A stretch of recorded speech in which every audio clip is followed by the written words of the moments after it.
welcome, welcome, one and all to yet another episode of WIC TV, a cross ideological space where we Can you guys come hear me? together to talk about issues, political and cultural, from the silly to the serious. And today we have a show for you, gang. We will be discussing the state of emergency that was recently declared by the governor of New Mexico, citing mass shootings in May, as well as the death of a 13-year-old and 11-year-old by gun violence. They have decided to, by fiat, ban open and concealed carries in the city and the county where that city exists. It has gotten a lot of feedback, to say the least. There are people who are applauding its initiative, and there are others who say this is just a gross violation of constitutional rights and the Second Amendment. Uh, we're going to talk about it today. Not only the legality of it, but the morality of it. At what point is gun violence in America an emergency? And at what point should the leadership step in and say, okay, enough's enough. We can't get this through legislatively, so we'll have to use other means. Is that ever okay? And I guess we'll talk about it. And we're going to start with our lovely guest, Walter. Go ahead. Kick us off.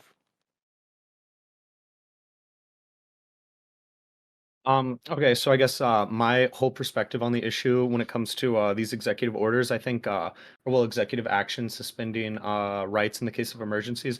I think there are a lot of justifications for these that we can think of, like edge cases. Overall, we don't really want this to happen, as long as they're not like suspending our right to our right to elections, our right to democracy. I don't think I think we can just vote them out afterwards. Obviously, if there are gross violations that happen during, and this executive action doesn't seem to work really because the sheriffs don't seem to be willing to enforce it. And having a good enforcement mechanism, I guess, should be one of the most important things when it comes to trying to think of some kind of policy like this. And if the enforcement can't even work, we can't even really think of like what the outcomes would be. But I do think there probably are some like knock-on effects. There probably are some people who may have died from gun violence. Like today, maybe because of the banning that wouldn't have died, maybe we can just kind of like have say that's a given. But is it worth, the suspension of our civil liberties? Is that worth like creating this kind of precedent?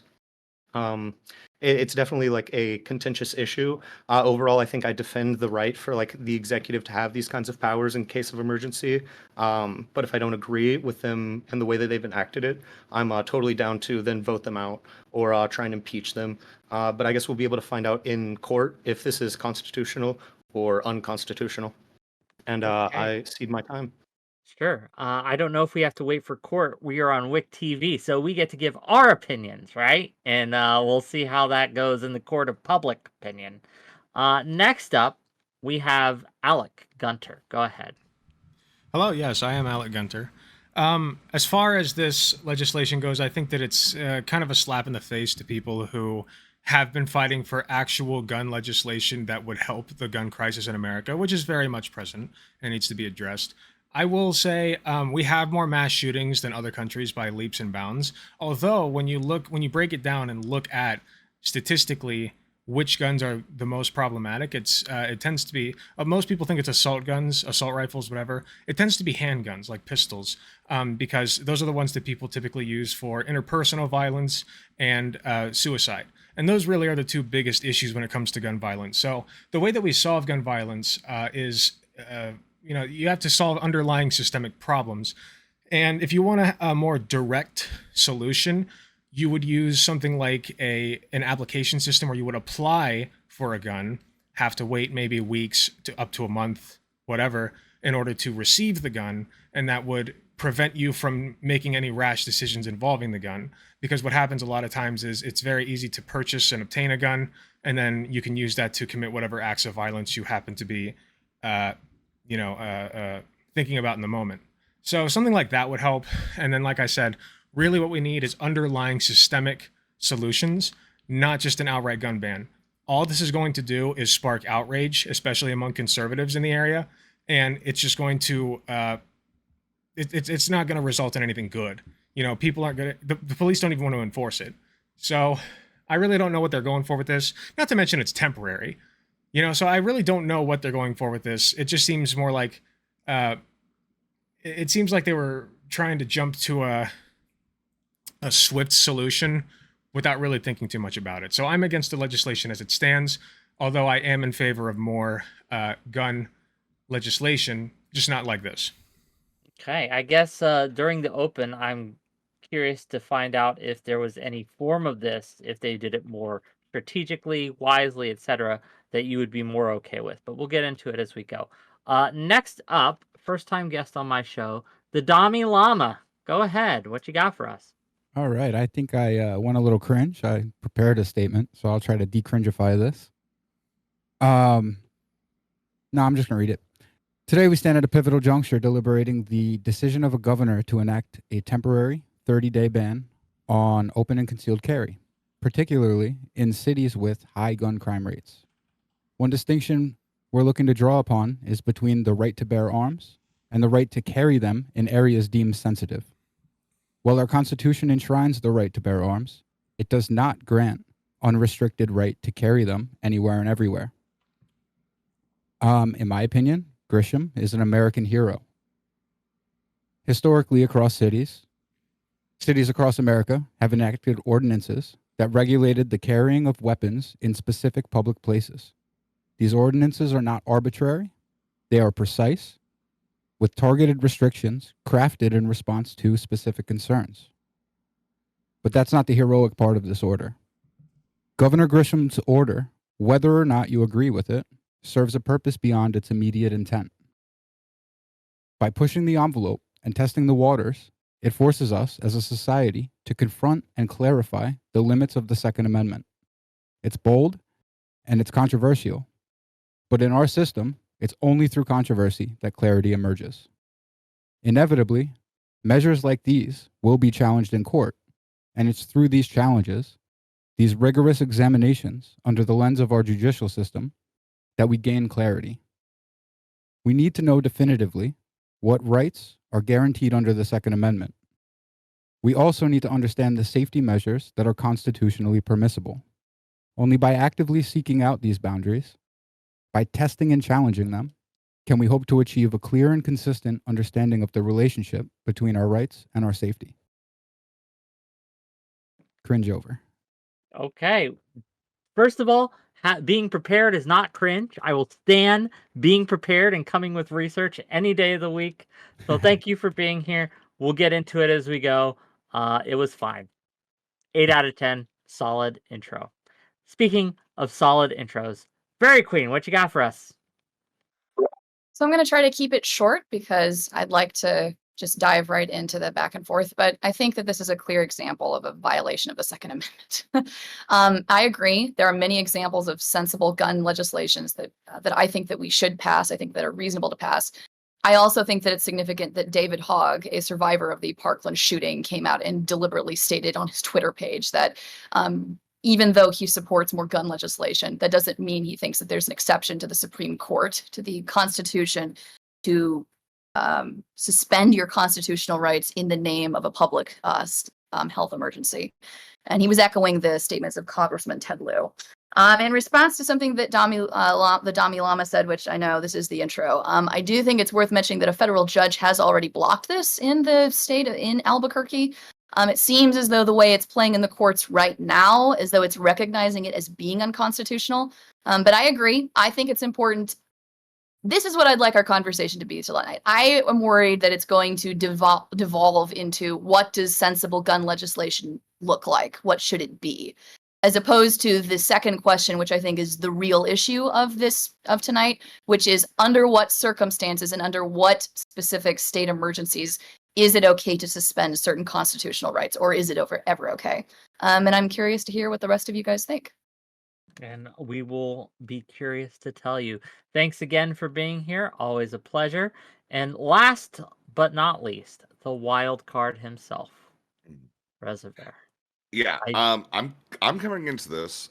We are talking about open and concealed carry. That's what this executive order very specifically is mentioning.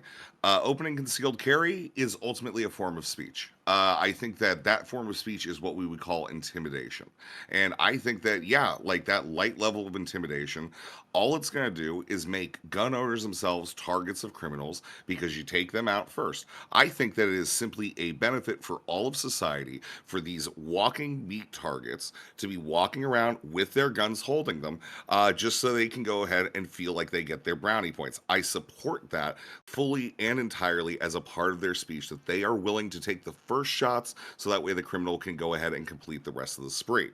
They are the meat shields, and they are the ones that we will put as the sacrificial lambs. They are based, and we should not infringe upon their rights if they are willing to give up their lives as such. Fair enough. Okay. Mhm. And with that, we'll just kind of get into it. To echo Fairy Queen's sentiment, a judge has ruled on this, and there is it's pretty clearly unconstitutional, but that's not, I don't care about that at the end of the day, because we're asking under what conditions, if any, can we supersede or should we supersede legality and say, okay, this is too much, this is too dangerous, enough. Let's try other methods. Is that ever okay? Because I can imagine scenarios where I think most of us, if not all of us, would be like, okay, this isn't working. We need to do something. So I am curious to what you all think.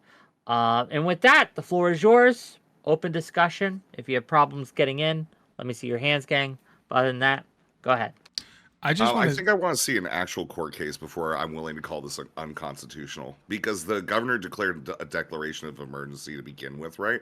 And if you declare a declaration of emergency, you do get to spend, like, certain rights as dictated by the Constitution. I don't think that this is necessarily unconstitutional, even if a single judge goes ahead and rules upon it. I also don't think that this argument that because sheriffs won't uphold this has any constitutional merit other than to say that the sheriffs themselves are acting unconstitutionally by not working through the vectors of power that they have. If I could, Again, I'd be more interested in speaking about like the practicality of the legislation as opposed to whether or not it's constitutional. I just don't take much stock in that personally. That's just me. And also, I had a question I for agree. is that the Dalai Lama? Dami Lama? Okay, sorry, I can't see your name because I'm on streamer mode. You're good. But well, not a question. I do wanted to say, I'm open to being swayed on this. Like, if you can prove to me that this would work to reduce gun violence, I'd be for it. I just don't see how it would work. I have no clue. Well, that's one benefit of this order is it's kind of groundbreaking. We don't have a lot of examples of good of limitations like this being placed in a short amount of time, and it seems like part of the intent of this order was to gather data in a way that's not So, when is the last time that outright banning something has reduced its prevalence? well. I can't speak to that, but just a fact check here. In 2020, Ralph Northam actually issued a temporary ban on firearms on state capitol grounds ahead of And a gun in rally. So there has been other times where Okay. short temporary bans have been put into place by fiat that And did have that- gone through the courts. Did that work? What do you mean by work? Like, did it reduce gun violence? Like, did it have the intended effect? Well, I don't recall any gun violence being at the locations where it was banned, but whether it actually prevented anything, how can we know? That's Okay, well then that's I mean Does that's that make fine. It sense? just seems like that what you said then right there was a little bit irrelevant to what I was trying to say because I'm trying fair to enough. say like let's take prohibition of alcohol for example back in the early 1900s that did not work. Like the only thing that accomplished was people went underground and started doing they would just sell alcohol on the black market and drink it in private. I mean same with weed, any illicit drug. It just doesn't work as far as I've seen at least.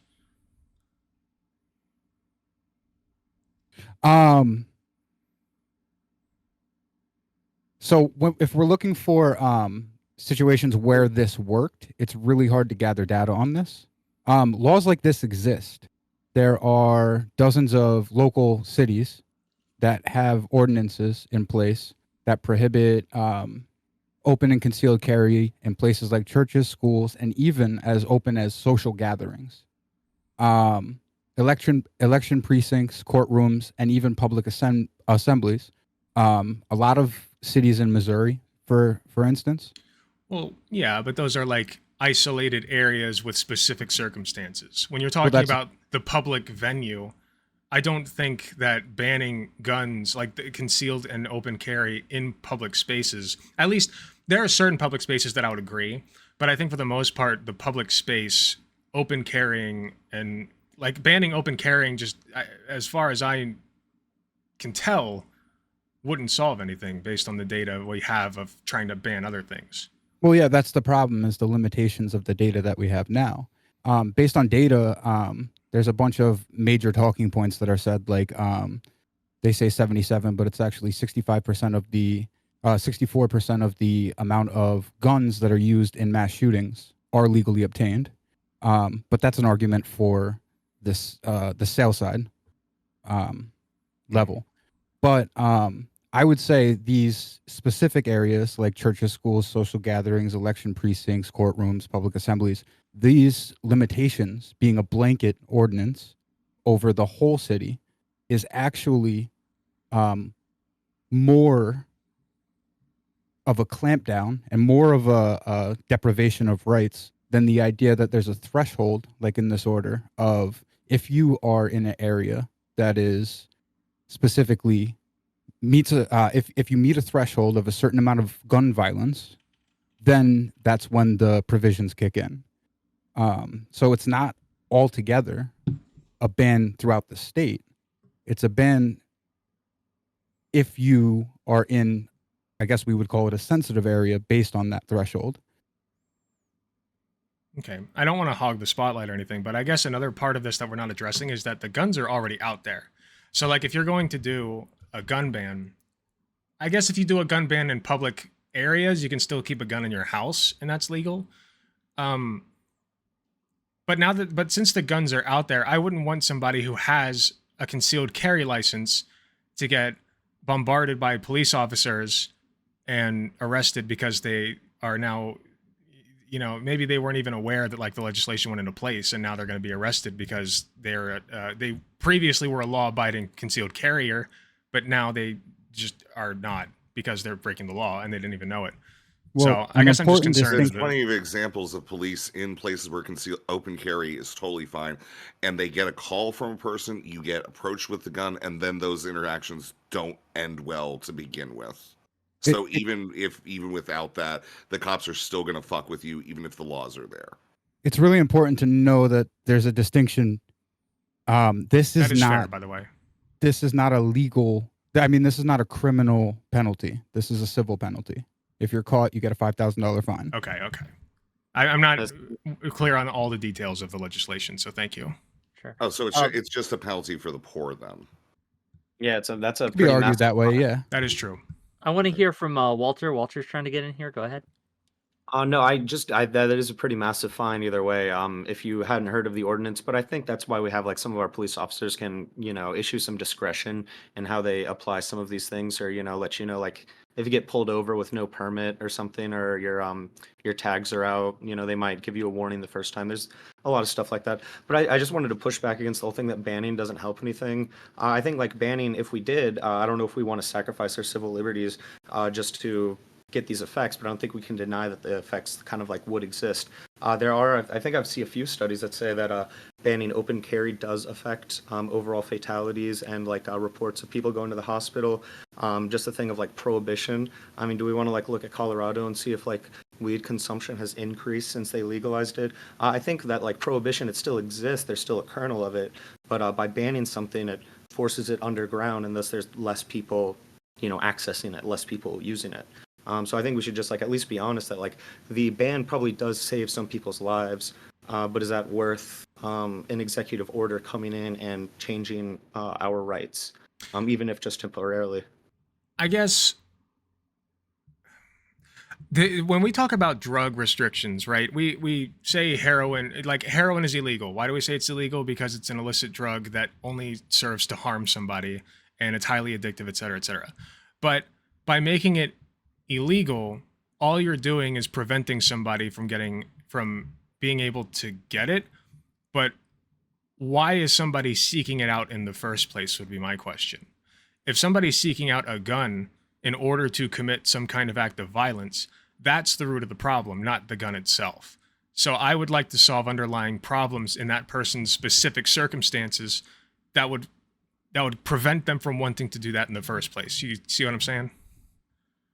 No, yeah, I think I that- understand where you're coming from. I'm Yeah. just wondering if like there's the whole perspective of like there's your we could go down your road and but let's say maybe that would take like 15 years of like new socialization and like changing people's whole perspective.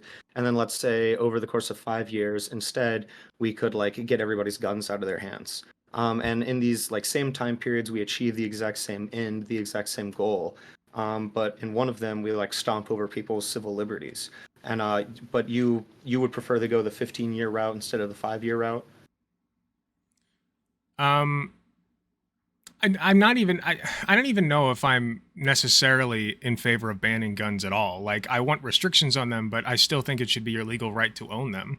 So if you can curb somebody's inhibition, Oh, well, like not open inhibition, carry. their what's the word? I can't think of it. Their motivation, sorry, to carry out the violence to begin with, then you wouldn't need to ban the guns. You know what I mean? Guns are just to interject here. Guns are almost like the aesthetic of this because we can imagine scenarios where something else is being targeted because of a state of emergency. Freedom of speech, for example. If there was a huge amount of harassment, hate speech, etc., that was targeting minorities and things like that, and a governor decided to put a blanket ban on slurs being used in public or something like that. Mm-hmm. We can imagine scenarios. So the guns are almost tangential. The gun debate's interesting, but I'm more curious about everyone's lines of when can the government or when can a leader overstep and trample your rights and say, okay, your right does not supersede the public safety. And so I'm curious, and I want to get Fairy Queen in on this because she asked a question. So I want her to answer her own question. Where's the line for you? I'm not sure. And that's the real answer. And the reason why I have that answer is because I'm not an attorney. I don't have that level of case law or background to tell you exactly.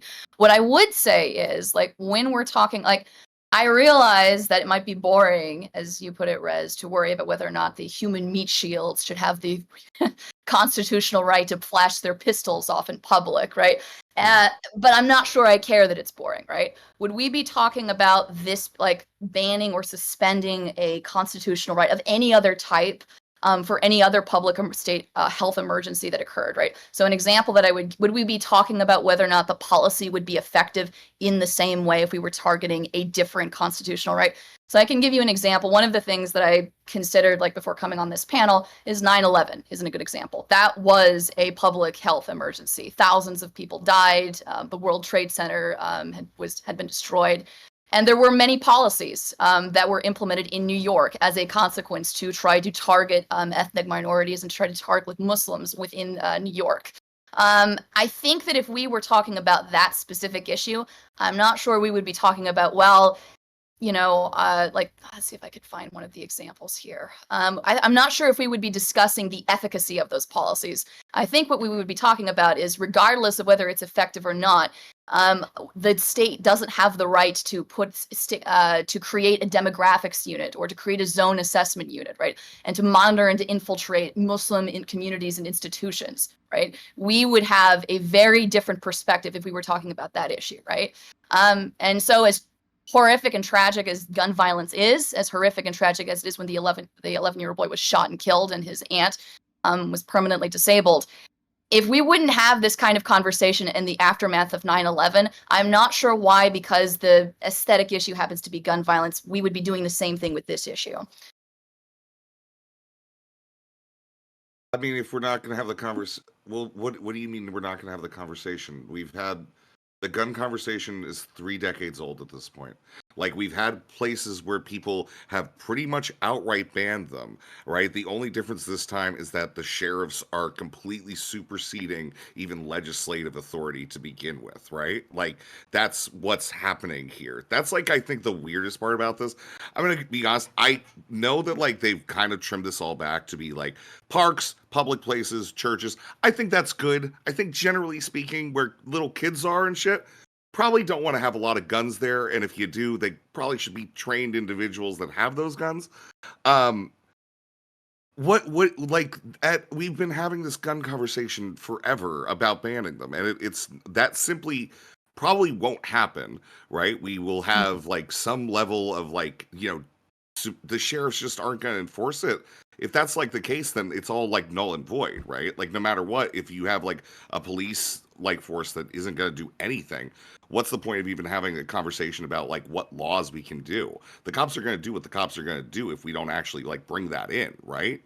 But Like, it's I'm not not even like I do think that that's like actually important, because like laws don't matter if you don't actually do anything with them. It's illegal to sleep outside on top of a refrigerator in Pennsylvania, but nobody gets charged with that shit because the cops aren't going to do that. They're not going to bother with it, right? Like, that's, I think, the bigger issue here is there's literally nothing we can do to actually go ahead and stop like gun violence. So I guess part of the question that I have here, and I have the actual ordinance pulled up in front of me. It says, on private property that is not open to the public with like, what do we mean when we say out in public? Because I don't disagree with you, Rezi. I don't think that like people should be allowed to have open carry on a school campus, right? But like when we're saying you should not be able to have open carry in public, what does that mean? Does it just mean schools? Like the example that was given before, I think wasn't it specific, and you are free to correct me, that was on the Capitol grounds, right? That was not out in public anywhere in the state with it throughout the state. That was in a very specific location. I think there is a difference between saying there are locations where you can open carry, places in public where it's appropriate to do so, as opposed to a blanket ban saying in no area should it be legal, even temporarily, for you to open carry. I think there's a difference between that. Yeah, because I'd like to add on to that. We do that with alcohol, right? Like, it's your legal right to drink alcohol, obviously, and even in public places, but you can't drink it in the car. You can't drink it on school grounds if you're in an elementary school, which, even if it's a public school, technically public property. Like, if you're like blasted in a public park in broad daylight, you're probably going to get in trouble. Just for like public indecency. So like, I think reasonable restrictions are the way to go, not an outright ban, because outright bans on alcohol clearly did not play out well. Otherwise, we would still have them, right? Well, this wouldn't be an outright ban. Does anybody else value the idea that there is the specificity in the way they classify the area, the cities or the counties that the bans are enacted? I feel like that is the idea that as long as you have a higher level of danger that's like pertinent to the order itself, I feel like that's a better level of specificity than even just saying churches or just saying schools. Let me ask this, because 9/11 was mentioned. I think that's a good parallel. 9/11 was bad. Let me give you a let me give you a hypothetical. There is a mass shooting at a school. Reports come in. They're all pretty clear. A black man was seen gunning down kids and fleeing the scene. Do any of us have a problem, and please be honest, with the police stopping black men in that area to question them or to find out, like, search them for a gun, detaining them maybe if there's any kind of suspicion? Does anyone here have a problem with the police doing that in the immediate aftermath of a violent event like a school shooting? If Is there anyone so, here Does it saying, match yeah, I mean, more perpetrator than is this just that black black? person shoots up a school, okay, and then like a half hour later, people are checking out black men in the vicinity, right? Like Yes, that's yes. effectively it.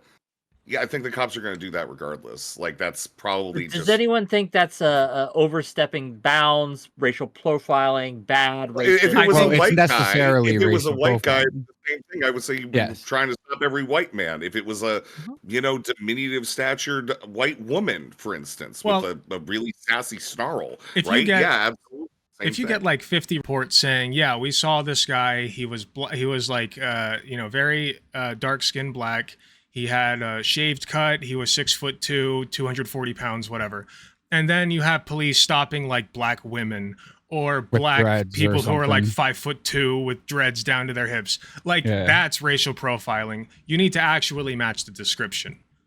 Oh, well, here's the thing that I think. What if you've got like multiple guys who kind of fit the profile in the vicinity? Is it okay for the police to approach them with a gun out, kind of gun drawn, telling them to put their arms up, hands up, like freeze, because there's a No. school shooting suspect? I think that might be generally okay if there's like a guy who fits the description and is a potential school shooter, potentially armed and dangerous. Of course, the police I should, like, disagree. go You and- cannot have state officers drawing weapons on people who are just going about their business. You have to approach them peacefully and talk to them.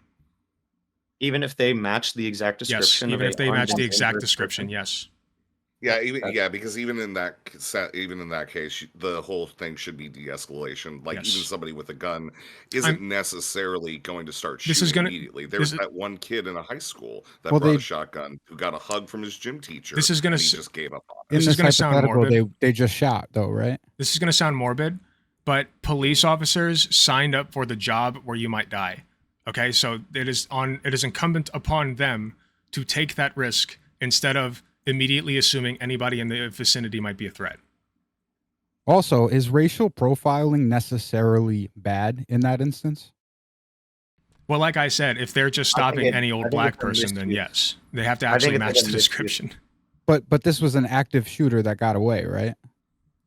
From a Yes. school. Now, if the only Yeah. description you have is like the only consistent description is just hypothetically Is speaking, race. I guess, is the guy was black. We don't know anything else about him except he was black. We don't know how tall or Black and short wearing he a was hoodie. for some reason.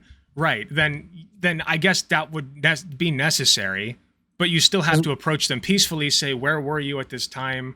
Like you have to have a reason to approach them. You can't go like 5 miles out 30 minutes after. Well, I guess that'd be reasonable, but 20 miles out, you get my point. Like it's got to be reasonable. But there is a situation like that where there is a way to reasonably and rightfully do racial profiling. You can call it that if you want, but Well, guess strictly by the technically- definition. Yeah. okay, Well, I guess technically it is, but I mean, yeah, it's going by no, it's not racial profiling. It's going by a description. Right. Like, I'm I would sorry, say- like, that's the thing. I would say If that's a you had very mischaracterization. tan person that Well, might racial- fit that. Like, if you say Yeah, it's that's like a not what light skinned racial person, profiling- very very Racial- tan person, then yeah, Ra- guess what? Like, that's that'd be something that's in there. Well, no, this isn't what racial profiling means. Just Well, deciding I someone understand based on that. race. That's what I'm trying You're to say. using- Race- I don't want to get into like what is racial profiling. The point of the question, Oh.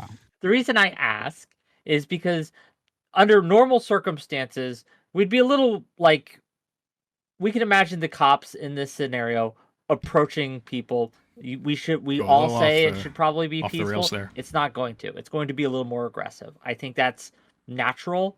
I think that is unavoidable. I understand that, right? That they're going to be on edge. They're going to be looking for someone who has demonstrated they are lethal and dangerous and armed, and so that there's going to be a little more on there. So I think reasonable people would make like, okay, we understand why they're doing it this way. We get it.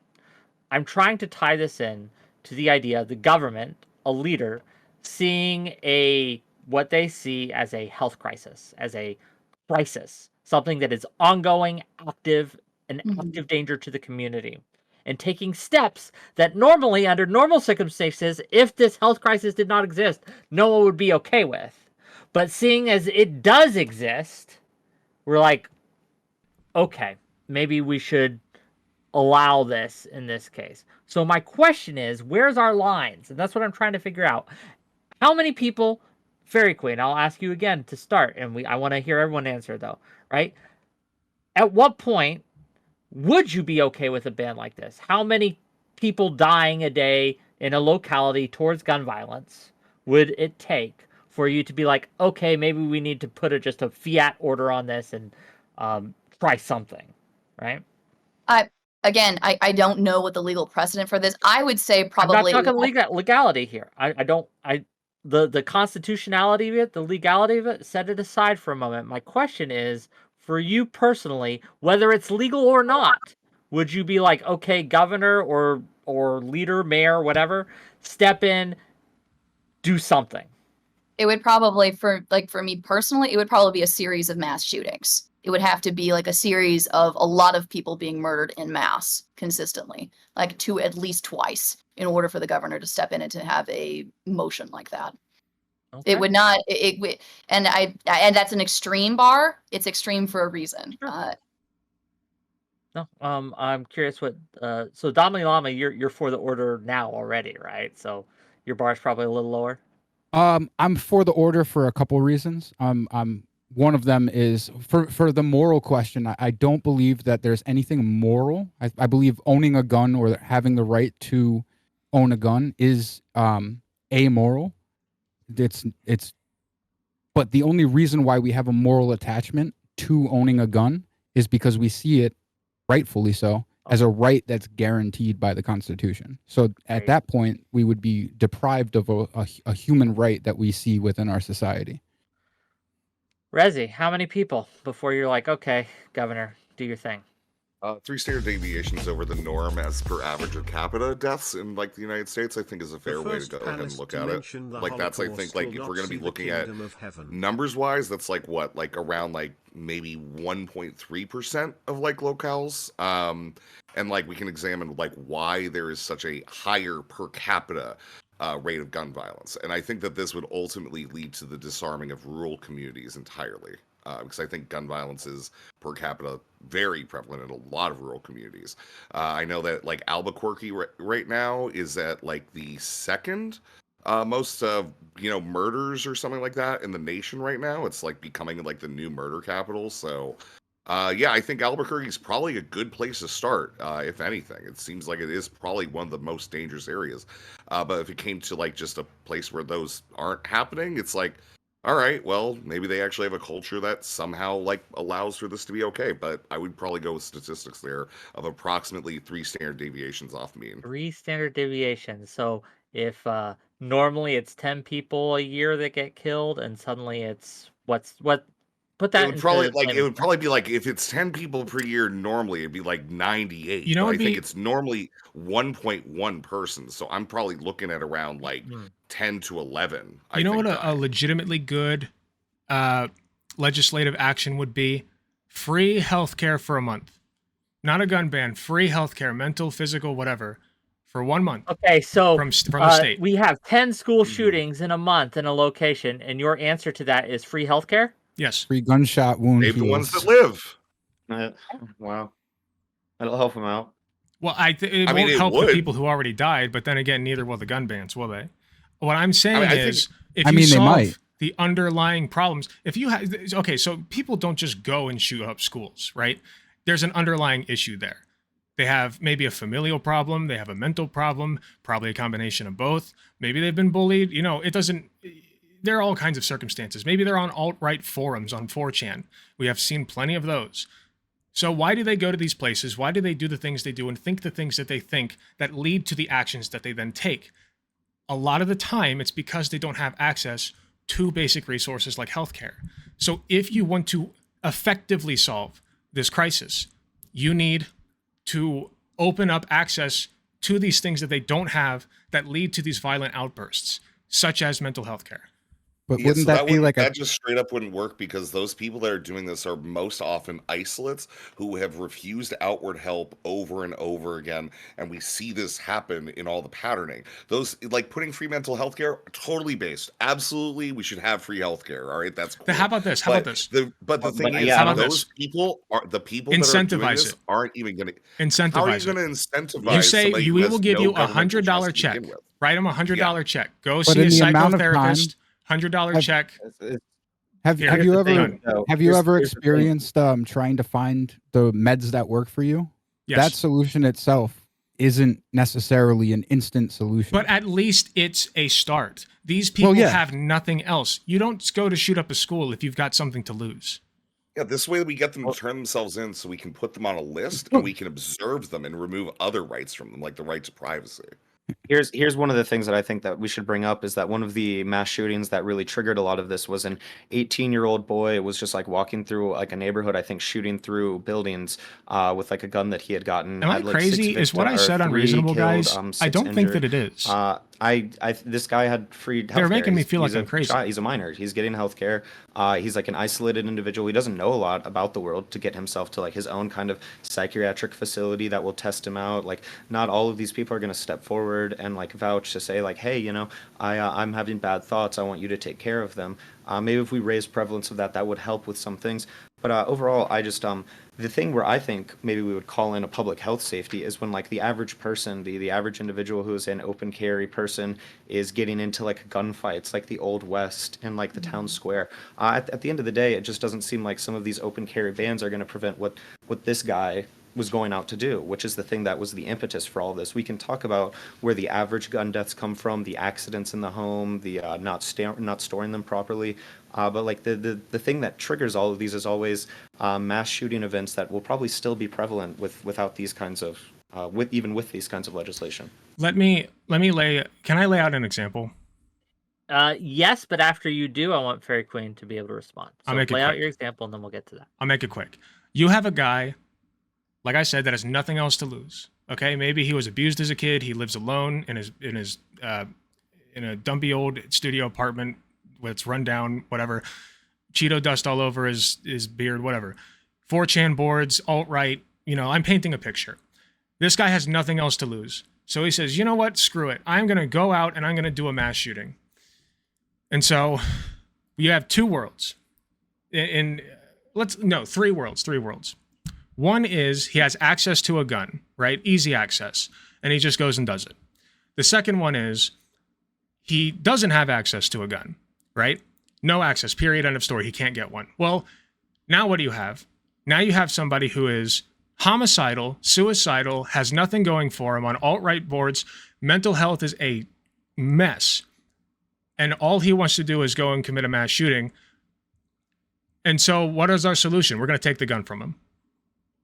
And so now it's just some crazed lunatic who happens to not have a gun. And then we say, okay, we solved it. Okay. And then world number 3 is he could get access to the gun and he could go do a shooting, or we give him a second option, a very easily accessible one. We say, let's take a look at what's actually causing you to want to do these things, and let's try to solve it from there. I feel like that's reasonable. And I feel like the other panelists here just don't see that. Okay, so let me ask you a question before. I'm sorry, Fairy Queen. I'll be quick. You know what? No, I'll ask after. Fairy Queen, go ahead. Don't let me talk over you. Well, I think that we are united in agreement that it's probably a combination of good gun legislation and good access to mental health care. It's not an either or. There's a middle ground that can be found, I think. But I don't want to change the subject. I do want to make a comment, though. One of the reasons why I don't have a great deal of experience with guns, but we have all lived through a public health emergency already, right? I think we are all in agreement that quarantining, being required to wear a mask in public spaces, being required to be vaccinated if you were going to public school, there are certain examples of policies that are implemented that I think most people would agree would be reasonable, right? Especially in the state of a public emergency when that happened during 2020. But unfortunately, I agreed with those policies. I agreed with those being enforced. What I noticed, however, that summer is the same thing that everyone else here noticed. I noticed peaceful protesters going out into the streets with with signs and being sprayed with rubber bullets. I noticed, as many of you did, journalists with press passes, with cameras, going in and trying to videotape what was happening at these scenes and being arrested with no reasoning, without any justification whatsoever. It even happened live on CNN. There was a reporter who was following a group of police officers who were trying to control one of the protests, and he was arrested immediately just for being on site. And he was a reporter, and he had a press badge with him, right? So this is the part that I am concerned about, right? I agree that there are absolutely things that we should do in the state of a public health emergency. There are reasonable things that we can do. But we have to be careful that they align as closely as we can to our constitutional rights, because if we don't, then what we can often see is law enforcement will take advantage of it, and it will abuse the rights, the very precious few rights that you have, right? I remember living at home at the time and worrying sincerely that our city was going to become a police state at that time. I'm not certain that anyone in here wants to relive that summer. And I think we can find numerous examples of other public health emergencies or other public emergencies that have happened where the state responded by restricting the civil rights of its citizens. The Japanese internment camps, for example, post Pearl Harbor, the stop and frisk and increased surveillance of the demographics unit and the zone assessment unit post 9/11 in New York is an example of that. And so I think that it's just too pat to throw out this concern about like, well, okay, I don't really care about the Constitution. I care if it works. We only care about that as long as your toes aren't getting treaded on. And I'll hang up there. Okay, any responses to that before I have my question for Mr. Gunter here? It's only a crime if you don't get caught. And again, like, we don't have equal enforcement of these things. Like, guess what? Like, we didn't actually have lockdowns, like, in America. That just fundamentally did not happen. Some communities chose to do it. Most communities didn't. Like, it was a constant battle where you didn't have law enforcement officers that were even going along with this. We are past the point where we can pretend like a governor can enact these things. You can't have power without being able to actually enforce that power. Right? Governors don't have the power to do that. The federal government doesn't have the power to do that. It stands with the police. We are at the behest of the police, and that is all we have. We have to hope the police want the best for us, and chances are they don't. One thing I want to put out there, when we did COVID restrictions and a lot of people were out of work, what did we do? We didn't give them enough, but we gave them money, right, in the form of checks so that they could stay at home. They were incentivized to stay at home, right? We should have done more, but point is we did it. So if you're going to, I'd be willing to compromise on this and say, okay, let's ban public carry of guns for a month, right? Let's do that. But then at the same time, while we're doing that, let's actually address the root of the problem. Let's get these, let's do a public health care initiative. Let's incentivize people to go seek care, right? And then at the end of this month, we can, slowly start to open up the public back up to public carry. I think that would be a fantastic solution. Okay, I want to interject here because I hear this all the time. Like, we need to solve the root issues of the problem. If we just give people free health care, they can get their mental health checked, and they will have a huge drop in violence and things like that. I think that misidentifies the source of the violence. These people, right, really believe in their heart of hearts that they are not crazy. They don't feel they need any healthcare. What they feel is they feel under attack in most cases. They feel that their life is being taken from them. That they've written manifestos on this, like they're being replaced. The reasons vary, but that is a common one that we hear. Throw them in a psych ward. Throw them in a psych ward and throw away the key. That solves the problem, right? Does it? Yes. Yes, what you just said would solve the problem. That would solve the problem. That's less of a strip of rights. I mean, like, we can look at how that worked out in Waco, right? Like, we can look at how that worked out in other these places where they've come in to try to forcibly remove them. I mean, yeah, maybe it'll work, but we'll end up in gunfights anyway. To be clear, and so I guess the question here is, like, I understand that free healthcare is a good thing and we should have it. I just don't think it's a solution to this problem, because I don't think this problem is as connected to mental health and access to mental health facilities as we would believe. That's my only. It's connected to economy. It is intrinsically connected to mental health care. Like you just said it. These are people who feel like they have no control. Like everything's been if they taken feel from that them. the state is okay, if they feel that the state is out to get them, the state offering them to go to their free healthcare and take their pills isn't going to move them. They aren't going to be going to seek out these services. They're not going to take advantage of these institutions and services at all. Why would they? They feel that the state is the enemy. That's why I'm saying incentivize it. Or you could have, and another How part do of you this, how do you incentivize something that someone doesn't believe in whatsoever? Hold on. Right? Another part of this is preventative. We don't just want to reach the people who have already hit the point of no return. We want to hit people who are on that trajectory, right? I'm an RN, a nurse, and a big part of what we learn in nursing school is preventative healthcare. And we simply do not have access to that in America. And that's why we have all the health problems we do: obesity, heart disease, high blood pressure, whatever else, mental health crises. These are all things that we could catch if we had a good preventative mental health or healthcare system in general. And mental health care is part of that, right? Preventing people from sliding down this path so that, if you catch these people before they reach that point, that's really what the initiative would be targeting, right? Well, the Jacksonville. I have a question go for ahead. Alex. Sorry. Sure. Alec, do you believe in God? No. Or at Okay. least I should say. You know that, like, when you die, you're going to hell and you're going to burn for all eternity in absolute miserable, agonizing pain for all eternity. No matter Right. what you do, if you don't start believing in God, that's going to happen to you, right? Okay, you can believe All that right. if you want. Okay, I yeah. So guess. this is what you're trying to do to talk to the schizos that are getting voice in their heads telling them to shoot up schools. I know, You're okay. not going to get through them. That's the God that I'm talking Okay, about. but that's where therapeutic communication comes in. Another tool that we learn in nursing.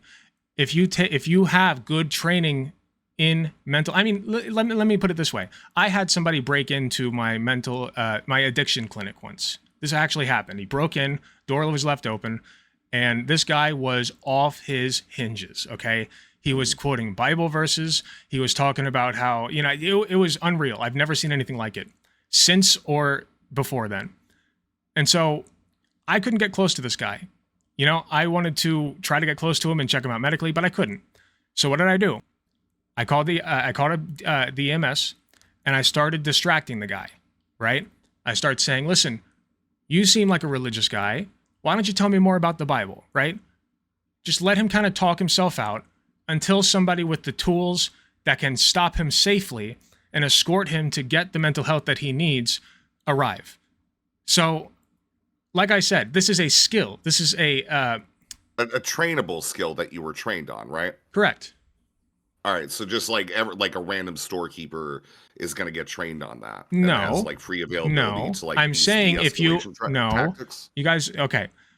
I'm trying to say that an initiative that I like, the one that I am describing, would prevent future shooters from being a problem. Like if you were to let's take a different crisis. Let's say obesity, right? I think it You're would not- just be okay. easier if you said it'll prevent Just- some, but not every single one. No, but there you're was not gonna gonna. be You're some. never gonna stop every single one. So you have to stop as many as you can. Well, I mean, So technically, hold on. Let me finish real quick. I know I've been talking a lot. I'm sorry. Let me take obesity. okay. Don't apologize. Finish up. I got a super chat. Then I want to hear Dami Lama. Okay. Go ahead. Let's take obesity. If you have somebody who's 600 pounds pushing 7, right? And he's shoveling donuts down his gullet every day and sitting on his couch watching TV, doing nothing. You are not going to go to that guy and change him like a light switch. That's not going to happen even if you say, okay, we're banning donuts for a month. And in the meantime, we are going to, open up physical training and nutritional advice and give people a $100 check. Most people who have hit that point probably will not take advantage of that. Let's be clear. They'll just find another outlet, right? What we're preventing is people who are already on that path. Let's take somebody who's like 250 pounds. They work 3 jobs. They get McDonald's every day, and they're just not in a good position physically. And then you say, okay, well, here's what we're going to do. We're going to curb junk food for a month. This is just hypothetical. I'm not saying we should do this. We're going to curb junk food for a month, and we're going to say, during this month, we're going to incentivize people with a $100 check or even more, go and get help, right? We're going to say, go and seek out a physical trainer, a nutritionist, a doctor, whatever, to prevent yourself from sliding further down that path, and then educate them on the dangers of sliding down that path. And then even though you have this group of people who have already hit 700 pounds, and as soon as the donuts are allowed back, they're going to go back to shoveling down their throats. Okay. Now you have a new group of people who are educated, who We've have the help literally, they need, like, this and is you're going to the- prevent alright. more cases. Okay. Yeah, we get the idea. So here's the thing. That check that they sent out wasn't to go ahead and keep people locked down. That was simply to stimulate the economy. All right, you need to stop making this conflation Okay, that the but government gave money to go for people. I to know stay that the locked government is down. not on our side, but it still had that Yeah, but effect. it's like it's never happened. So you're proposing a solution that has no political will, that we cannot get support for. This is so, like, stuff I'm that sorry. I think we do kind of we need are to just medically disregard it. trained. We are medically trained to do these things. This is Okay, like I clinical understand science. that, but like we're not going to throw money at a solution unless it benefits the economy. Okay, speaking of right? money and throwing Well, money, okay, but to we're- benefit me, $10 from Testicle Johnson to say easy solution, get everyone to sign a contract that makes them promise they won't kill anyone with guns. This is- then they won't commit murder because it would be a breach of contract, which is illegal. Okay, but- $5 from Kilo the Giant to say for Alec, what's his threshold for a legislative ban having quote unquote worked? Prohibition cut alcohol consumption by 50%. Wish we could cut gun violence by 50%. That's fair too. I guess I do want to get this back on topic just a little bit, because I think this is an important question, because we are going to face in the future similar situations where there is going to be, we have a climate crisis looming. At what point, legislation be damned, we just have to do it anyway, right? Regardless if we can get the votes or not. Like, We won't- we we just have won't. to just So it Get it? It's only poor seemed people that are going to die. Who well, cares? I want to hear from Dami. Oh, okay. So, yeah, he had his hand up, and then we'll now- get to Ferry, and then we'll get to Rezi. Go ahead.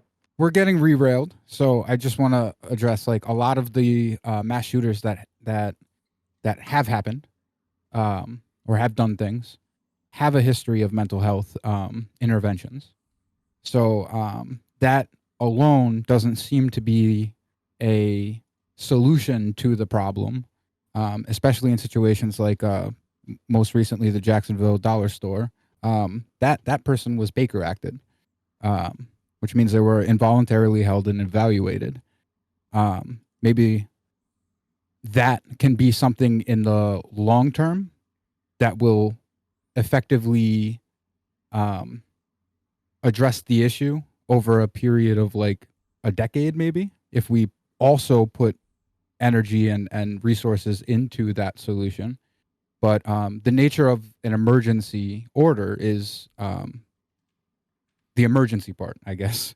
So we need some kind of actions being taken, just like if we gave free medical coverage in COVID, that wouldn't have necessarily stopped COVID from spreading. If we give free medical coverage and mental health coverage, which I think we should focus on that also, but there has to be some kind of way to figure out what our Second Amendment rights are, and what our Second Amendment limitations for what the limitations the Second Amendment Yeah, to places. Has yeah to echo Yes. to echo that again. Mental health is a solution for a lot of things, but it's not a solution for gun violence. I don't think providing free access to healthcare is just not going to help. But Fairy Queen and then Rezi. Okay. So I have two things to say. One, the practical way to address gun violence. I'm about to I lose my don't know mind. how effective this will be. Normally, when I hear people like suggesting how to address it, it's either in the realm of I feel like I'm going increased crazy. access to mental health care, increased access to healthcare, or reducing the amount of access to guns. But I think that there is a third thing that we can do that everyone would agree with, which is increased public education on how to identify who is likely to become a school shooter. So I work as a teacher, and one of the very first meetings that I had at the very last year in the spring was a list of things to look for in our students if it seemed as though a student was on the verge of frankly becoming either homicidal or suicidal. That's public information that I think a lot of people do not have and do not know. So, and this would be something, if more people were aware of how to identify whether or not somebody was likely to become dangerous, or what to look for, or how to identify that, that's another thing that we could do in order to address the issue of gun violence. Were is to you address required, issues like- just out of curiosity, since you probably have some more information than I do, as a teacher, are you required to report them to the police or other authorities if they are demonstrating these things? I am a mandatory reporter, so I am Okay, so required yes. to report it to my yes. It's a yes, and that's a no, and a no that's a yes. So I'm required to report it to my supervisor. If I believe somebody is being abused, I'm required to report it to CPS. I'm also required to report it to the principal and to whoever my boss is at the same time. So yes, we are required to report it to the police. I agree. Sorry. Oh, the second thing is, somebody can bomb the super chat and to correct me, but it seems as though when we're talking specifically about a public health emergency, the types of constitutional rights that tend to be restricted fall under roughly 3 categories. So it's curfew and movement restrictions. So in some emergencies, authorities may impose curfews and restrict the movement of individuals. Quarantine and isolation orders, and the third one is surveillance and privacy. I recently, like when thinking about COVID, I scanned through this document from the Department of Justice, which talked about what law enforcement is able to do in response to a public state health emergency. Almost all of the information listed had to do with quarantining, curfews, enforced vaccinations, that sort of thing, right? It's that typical thing. Nowhere in that document could I find any mention of gun violence. I'm not saying it's impossible. I'm not saying that there hasn't been a governor or a politician that has called gun violence a public health issue. What I'm saying is, at least from the research I've been able to see and the legislation that I was able to look up to research, I haven't actually seen it described as a public health emergency. It's per se. And that may seem like a silly distinction, like when we're discussing on how to address it. The reason why it matters is because police officers are granted those exceptions to the Constitution in the state of a public health emergency. So there you go. Those are the 2 things. Resi. So again, I think that we're trying to put out solutions that mean absolutely nothing, because the enforcement mechanism of those solutions keeps coming back to cops, which don't support these solutions, right? Well, mine doesn't. I disagree with that. No, I think yours absolutely. I mean, yours doesn't work because, again, there's no political will behind the economics of it. Can I ask you a question? That's why yours doesn't work. But Can I ask you a question? Yeah, go ahead. Well, yeah. let him go ahead. No, go ahead, dude. Yeah. Okay, so let's say that you have a guy, 4chan Andy, who is, Cheeto Dustin Beard, and he's like, okay, I'm gonna go commit a school shooting, and he's clearly not mentally well, right? So what's your solution to this? Like, let's say that all of this is happening. He has, how do I want to put this? He has no access to a gun, right? He cannot get a gun, but he really wants to, and he would like to commit a mass shooting and then kill himself afterwards because he's just got nothing left to lose, right? So you take away the guns. Now what? What do we do with this guy? Wait, what do you mean? So, like, there's no guns. He's not at threat of danger. But he's still mentally unwell. He is still in a state where he would like to commit mass homicide and then kill himself. I mean, are you asking me personally, or are you asking? I'm asking with this specific guy. What do you do with him? Me personally, or like what's publicly possible? Because personally, I would say, give. Don't violate cost, please. But okay, yeah, okay. I'm not gonna say like I'm past the walls. Okay, we're fine. I personally would say, give him healthcare. Okay, what do I say that we do? Literally nothing. Why? We got rid of the throwing them back into sanitariums and shit back in the 80s with Reagan. We don't actually have something we can do, and they basically become homeless and they die in the streets. Okay, but what I'm saying is that doesn't. No, stop, because that's even if you take away all the guns, these people still have options to commit. Yeah, we mass let them die in murder. the streets. No, That's they'll what we Well, are. he get would in just their grab a car knife from the and they'll kitchen. drive it into a crowd. Yeah. They'll Okay. grab a knife and they'll go start stabbing, Mhm. right? Like if someone really wants to do this, the guns are an efficient way to do it, but it's not their only The guns remove like several layers. Okay, like you have to think to make a bomb. You have to go ahead and have some physical equity to use a knife, right? So Guns are like, it's like the whole statement of guns. Like God didn't make a sequel, Smith and Wesson did, right? you said So give him free health So care. we could have I like would say, just yeah. like I am in favor of like everybody going and getting health care, Right, like so mental health care especially. I think But I also don't believe that that is something that is feasible whatsoever politically, right? And I like looking at real time solutions. but we're that we not can talking about what's act on. politically Well, no, feasible. you guys are talking about solutions that we just can't do. But these are the solutions that are the most practical that would Well, work. yeah, That's the they're discussion the we're most having. practical, and they're still beyond practicality or feasibility. That's the issue. But Because you literally the force of power that the state has, which is cops, are not going to do anything for them. When- with no, this. it's- I disagree with that Okay. totally. I like we can Mhm. look at like ATF agents and what they do. We've got federal agents. We've got a lot of ATF individuals only who are does willing that to do shit when stuff. somebody has Wait, like. speaking holy of which, I religion. just want to clarify one thing. The governor also asked for federal agents to help enforce, so it's not Yeah, I just mean- the local Yeah. law enforcement that'll be dependent on to enforce this. Yeah, I mean, when it comes down to it, I think that the local law enforcement, they like it comes down to they support the laws that they kind of agree with, or maybe even not laws they agree with, but laws that they accept. And I think the 30-day ban on open carry that a lot of people are saying is unconstitutional, they would definitely like not support that. But if something, another power that the governor have was to convene a special legislation for emergencies, like in emergencies, they can just draw the legislation into Congress or the legislation in the House and the Senate, and they can make them like kind of vote and move on this kind of emergency issue. If it had been done like that, I don't think the cops would have been as willing to not enforce it if it had been passed through like what they viewed as proper channels. Also, we have a great precedent. set. What fantasy world are we living in that it's all like these like lefty cops that like? Okay, agree let me with stop these you sorts because of this things? entire conversation we've been Okay. talking Wait, past there's- each other, and I'm tired of there's- it. I'm trying to say this is what we ought to do. This is the optimal solution. And you keep telling me, you keep trying to hammer this idea in that it's not going to happen. It's never going to happen. So why even talk about it? Are you going to It's not vote for that a it's- politician? Hold on. Are you going to vote for a politician that says, yeah, these are the measures, the measures I said, basically? Or would you vote for a politician that says, well, those will never happen. So let's just let the guy die in the streets like that status quo demands? I would vote for the politicians that would be willing to go ahead and wrest their power back. All right, as a legislative like function from like cops and LEOs and cop. I gave you unions. 2 options. Right. Which one do you Okay. pick?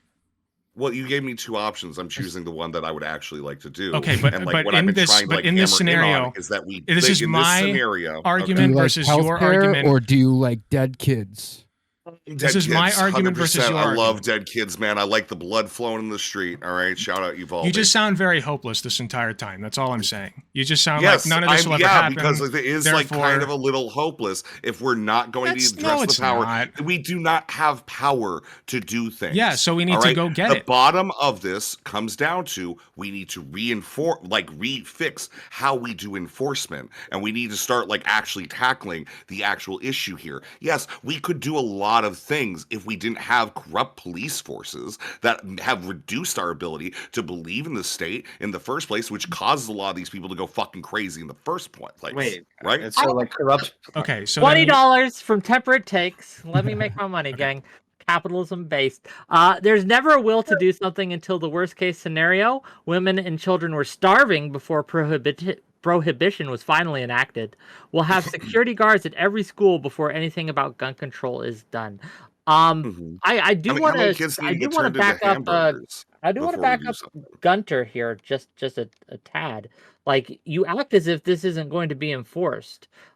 If it was to be found constitutional, or if it wasn't stopped in court, there would be state police enforcing it. The only group who did not agree to enforce it were the local cops. The state police absolutely were on board with enforcing this. There are other groups, and if they needed to pull in federal troops, the ATF, the FBI, other enforcement mechanisms, those are possible. The National Guard could be called at the end of the day. And these people, I guarantee you, would Why do those enforce local these cops still have orders, jobs? Yeah. Also, we have a framework for situations like this, thanks to Florida Governor Ron DeSantis. He's multiple times replaced district attorneys and other dissenting law enforcement leaders in order to pursue his stated solutions. Sorry, I don't have names. So, what's the tattoo guy? What's your sorry? Yes, What's your just call me whatever you want. Direct your voice, I'll get it. It's okay. okay? Just I Let do me want to hope steal. this. I like that one. Sure, I want to steel man you real quick. So you're saying that it basically comes down, it sounds like, to your solution is police reform, right? First and foremost, like that's what we need to start with. Because I agree, Yeah, like that's important. I completely agree with that. Like police overstepping is a huge problem that affects gun violence, and I don't think we've even touched on that yet. And I'm guilty of that as well. So I think if to be frank, if you had approached with that statement, then I would have probably resonated with it more. If that makes sense. I'll ask you a question. Sure. Wait, Do you if think that the cops were cop that nicer, sat we'd there have and less. watched those kids Wait. get, Is turned your into guys' Amber is your Uvalde both should of your be point? executed? Is your both of your point that the police, if they were just nicer to us, we'd have less mass shootings? Yes. No, I'm saying that Well, partly. cops go ahead and defy legal orders, all right, and defy their jobs, they not only should lose their jobs, they should be tried in a court. And they should face punishments for going ahead and you basically wasting government resources. Let me all right? rephrase. I think that the Uvalde cops should be put on trial for murder. Let me rephrase that. I don't think what you stated is 100% accurate.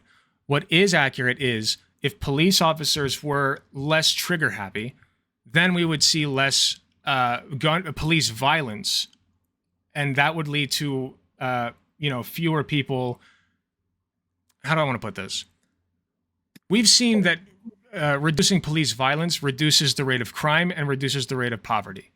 So I do think that addressing police violence is an important part of this conversation. Certainly not the whole thing by any stretch, but I do think that that's important to address. Mm-hmm. I have a question. Go ahead. I have a question to Rezi. So I don't disagree with you, but in that vein of thinking, so do you think that if a governor writes an illegal order, an order that is unconstitutional, should she be fired? Should she also lose her job? Yeah. Well, no, because they're elected, right? Most cops aren't elected. I think sheriffs, you get into like a weird situation there, but like elected officials, they need to be removed through impeachment.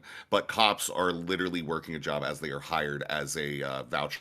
What's funny, guys, is I feel like I disagree, or I do agree with Rezi, but I'm so sorry.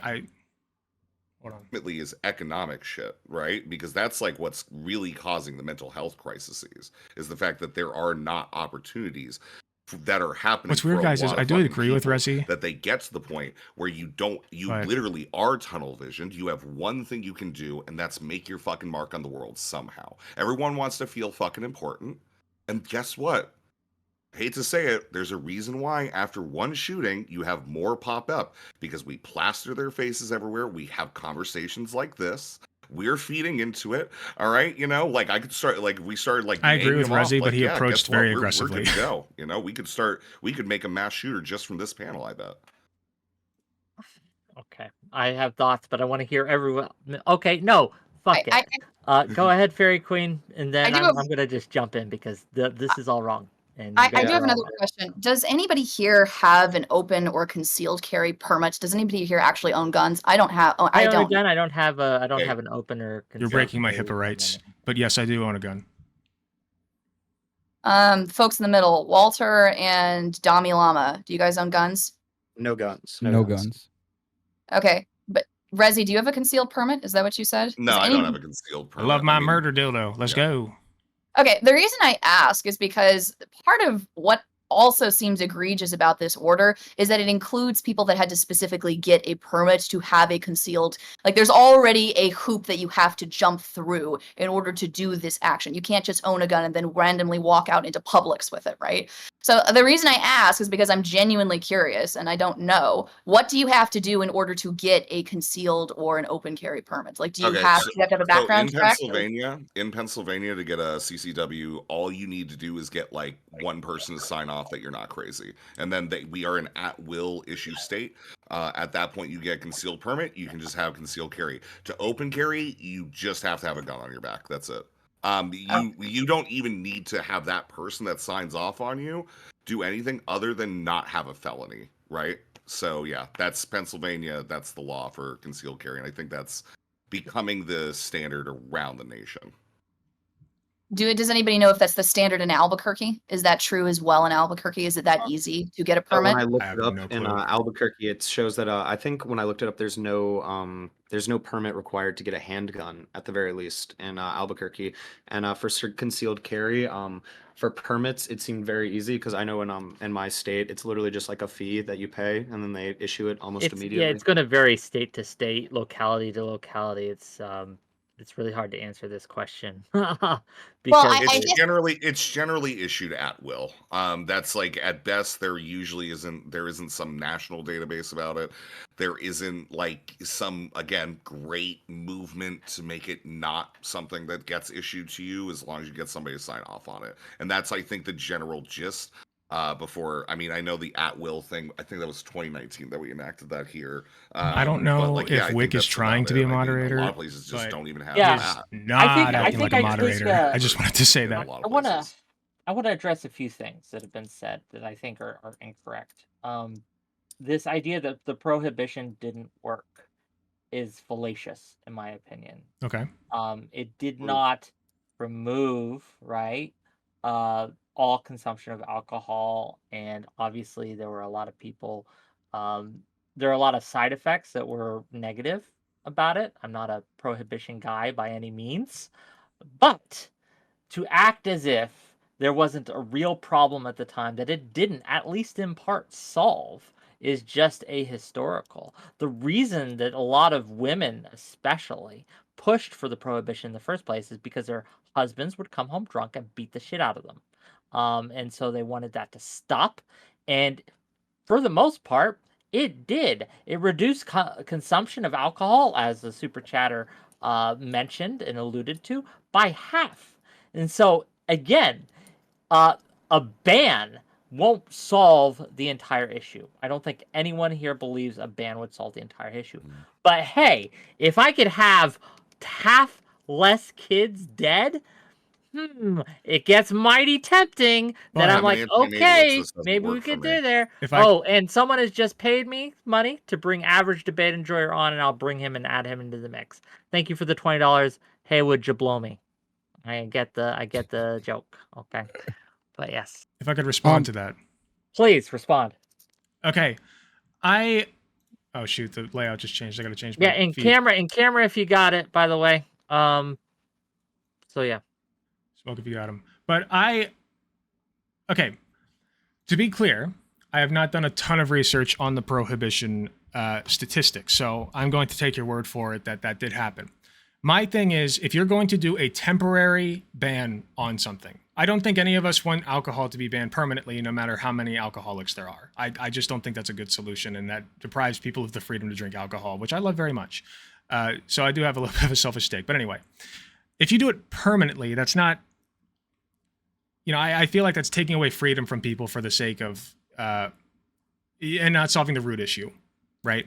So if you were to do a temporary ban on alcohol, and in the meantime, you solve the issues of this husband who's coming home from work, getting aggressive and drinking, then I think that's an effective ban.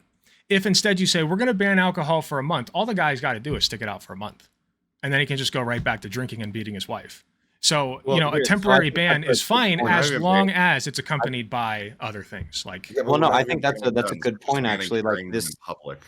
That's like the whole crux of the issue. We're not even banning guns. All right, people are Yes. just gonna they're gonna lie and say, "Oh, I don't have a gun on me," or they're just not gonna have it open for like a month and then go back to it. Well, like I said, I don't even fully agree with this policy to begin with. So Okay, so one of the things though that you might kind of look at is that maybe it's like a thing about like the culture, the drinking culture of prohibition was that people would get drunk and beat their wives, and so then they did prohibition and like culture kind of changed. So when we do reintroduce alcohol, because like I don't know if like a lot changed, is it really just because they were like all super poor back then? I think it was just guys like getting drunk and they didn't realize that it was that big of a deal to kind of beat their wives. Prohibition comes along, culture kind of changes. So let's say we have a lot of like shootings at schools, a lot of mass shootings, a lot of gun death. You ban it for a while and it introduces some kind of like change to the culture, so then you can like reintroduce guns and it's like back to normal. I just I don't think this whole thing that banning would do nothing means anything at all. I think banning would obviously, like if we're being honest, like a full like Australian ban on guns in North America, in the United States,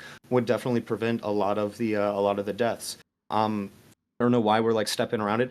I though personally, I'm not sure if I don't know how many deaths it would take. I think it would, because I just like to round it all up. I don't think it would ever be possible. But honestly, like if they wanted to do it tomorrow to stop like all the gun deaths that have happened, I don't really care about guns. Guns are my favorite thing in the world. They could probably go for it, but the main thing why they're still around is because no one feels that passionate about it. People like guns. People like having guns. It's an unpopular issue to like talk about taking people's guns. If more people supported gun control, we'd have gun control. People just don't really care that much about the topic right now. Ron DeSantis declares freedom of expression as a public health threat and suspends the First Amendment for 30 days. You cool with that? We can just unsuspend the First Amendment when, that stuff clears up, right? It's not comparable because being trans is a state of... No, it's not. A gun is not... No, it's not. Let me explain why it's not before you put your gun down. You can put your gun down. You can put your gun down. You can't put your gender down, dude. Right. Thank you. Yeah.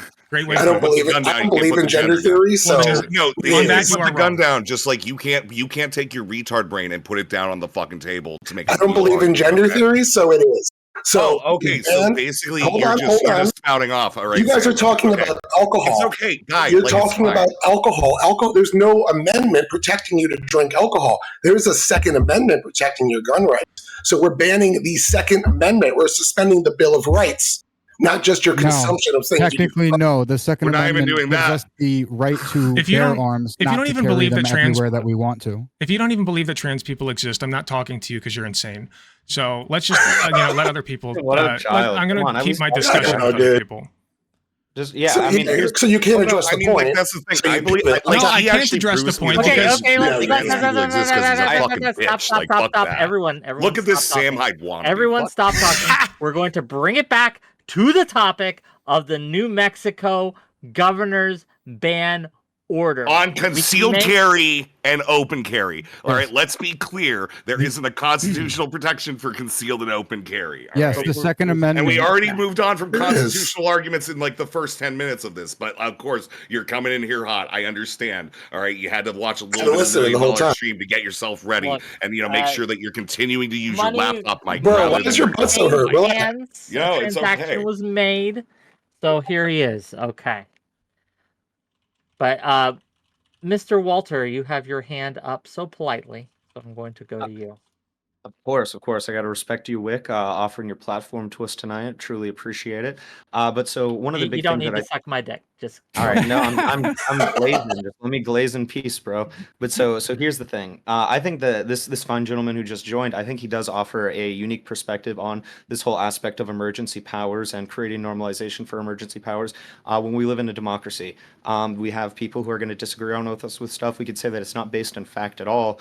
But with these guys, if they genuinely believe that this is a public health emergency and are using these emergency powers for these types of things, I think it's an interesting conversation to say if you guys want to use it for guns, which it seems like it would probably work in preventing gun deaths. I think we do have to kind of contend with the fact that the people we don't like can get into power and can try and ban equivalent rights and equivalent systems. And I think we might need to. I think that'd be an interesting conversation to go at instead of just screaming. I mean, okay, with all due respect, like, we have been having that conversation. It's why I brought up 9/11. It's why I brought up the Japanese internment camps. It's why there are many examples of where this specific kind of issue can be used in ways that we deliberately dislike. And we've asked, if you need an example of an actual court case, this literally happened in 2020. The Roman Catholic Diocese of Brooklyn v. Cuomo, the Supreme Court considered restrictions on religious gatherings during the COVID-19 pandemic. And even during then, the court ruled that these restrictions infringed upon religious freedom. And just as the average debater enjoyer stated before, that's something that is explicitly stated in the Constitution as a constitutional right that you have, right? And that's not an unimportant thing to point out. You need to demonstrate Also- harm before you ban something. We already moved on DC from versus constitutional Heller stuff in the first decision. 10 minutes. In the DC versus Heller decision of 2008, the Supreme Court held that the Second Amendment protects an individual's right to possess a firearm for self-defense within their home. And Justice Scalia, writing for the majority, made it clear that that right is not unlimited. He said there's longstanding prohibitions and regulations on firearms, and they're consistent with the Second Amendment. So, like, not every limitation that we would put on where we bring guns is necessarily an attack on the Second Amendment. Okay, that's a fair point. But can you tell me what those restrictions historically have been regarding what restrictions we've had regarding the Second Amendment, right? I just asked a question about concealed and open carry, and it sounds as though, based off of what I heard, that you can have an open carry permit at will, right? It doesn't sound like you have to have many an background check. Right, for many states. And I haven't heard any example given so far of a state where that isn't the case, right? Well, So New what York exist, right? Like, I mean, I hear the same line of reasoning regarding a freedom of speech, and people will say, well, you can't just say anything you want, right? Well, okay, there are restrictions. Which one of these restrictions does the example you're talking fall underneath? Is it obscenity? Is it defamation? Is it libel? Is it blackmail? And so I'm asking you the same question, like, what restrictions exist, and does this fall underneath one of those restrictions? That's what you have to demonstrate if you're going to claim. Okay. So, like I said earlier, there's restrictions in many cities. For example, in DeSoto, Missouri, there's an ordinance that dates back from 1888, and it limits the ability to bring any kind of weapon, and firearms are included in that, into churches, schools, or even social gatherings. You can't bring them by anywhere near an election precinct, courtrooms, or public assemblies, and that includes protests. The only exception to those is since it's written in 1888 and it's pertinent to the Second Amendment, it leaves an exception for militia drills and meetings. Private businesses as well. Private businesses can say they don't want guns on their grounds as well. So, well, yes, that's more of a right to your own property, though. True, but that's just an exception. I just want to reiterate, I don't think like the constitutionality of it is that interesting of a conversation. I think we ought to talk about what ought to be and how to solve these issues. I think the constitutionality of it is very interesting, and that's why we have a preliminary injunction placed on making sure they preserve the status quo of not enacting this order. That's going to go to the merits October 8th, I think. This case goes to the merits, and it's super important to see where that goes. All right, fair enough. How to solve these issues is pretty much already written in stone. We already know how to do it. The vast majority of gun violence is not some crazy person going into a school and doing a mass shooting. These active shooter events are less than 1% of gun homicides. Most gun homicides are gang related. And the way to tackle that is what we did in the Biden crime bill from the early 90s, where we did tough policing in neighborhoods to cut down our violent crime rate by 80%. So we know how to solve it. I would like to combat that by saying the police union, I believe it was in New York. I may have the details wrong on this, but the police union in New York, I believe, went on strike, and gun violence went down. Is that correct? I'm pretty sure that is. Yeah, that did. I'd have to look into that. Yeah, the crime went down. So, like, with fewer police, there was less crime. So I don't know how you square that circle. Also, how do you explain? You hear, guys, we should just get rid of all police departments. Problem solved. No more crime. No, actually, I do think serious police reform is necessary. That's all that demonstrated. There's also a correlation with right to carry states, and when they in the states that instituted right to carry, they've seen an 11% to 30% rise in gun violence.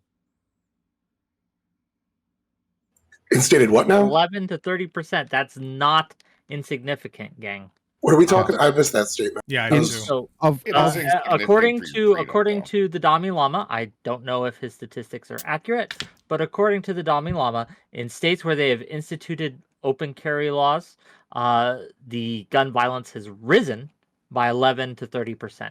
I'm looking at it right now. I got a PolitiFact pulled up because he mentioned that earlier. I'm looking right now at the 8 states that have open carry. The year that it was proposed by Matt Gaetz, this is a PolitiFact kind of saying he was half right, half wrong. Those 8 states had a lower violent crime rate than the 42 states that don't have open carry. During what? It was only 1 range? year. Yes, it was yes. only, So this- and then after that to like just go back to normal or go up or what? I don't know. It goes down. It goes down after that. You can zoom in on a certain amount of time, and depending on how much you zoom in, you could find some convenient information. But I'm pretty sure this, where I have it somewhere, but it seems like it was a drawn out from 2019 to 2021, and 2019 was when a lot of these states ended up enacting this. So if you want to zoom in to like the year of, yeah, that's going to be convenient, but it's important to get as much information as we possibly can and then look at it through a wider lens. What I'm saying is that when you aggregate the data, both concealed carry and open carry don't raise or lower the homicide rate very much at all. Sometimes you see other violent crimes. You just made the argument that it lowered it, dude. Like you're just like you're not even debating. I'm saying you're literally saying that it lowers it when they announce it. It now doesn't raise you're it just at saying, all. what is your claim? Hey, What are wait, you can I actually address? saying? He gave one anecdotal statistic. I gave one anecdotal statistic, and then somebody aggregated. Wait. I want all of it. I want to hear from Alec real quick. You had a question? It was not a question. I was just going to address average debate enjoyer. First of all, you're supposed to speak into the front of the Yeti mic. And second of all, please get Logitech, I believe it's G-Hub, and mess with the settings. Your mic quality will be much better. All right, that's all. Thank you. You're currently using your laptop mic. Tap your desk. I don't have a laptop. Or whatever your computer, webcam, whatever. Okay. Does that change it? Mm-mm. Okay, then So is anyone here, and I this is a genuine question, I don't know. Was anyone here okay with what happened in the immediate aftermath of 9/11 with increased surveillance of certain groups that were considered to be more likely to be terrorists and things? By today's standard or back then standard? No, and I'm not okay with it, no.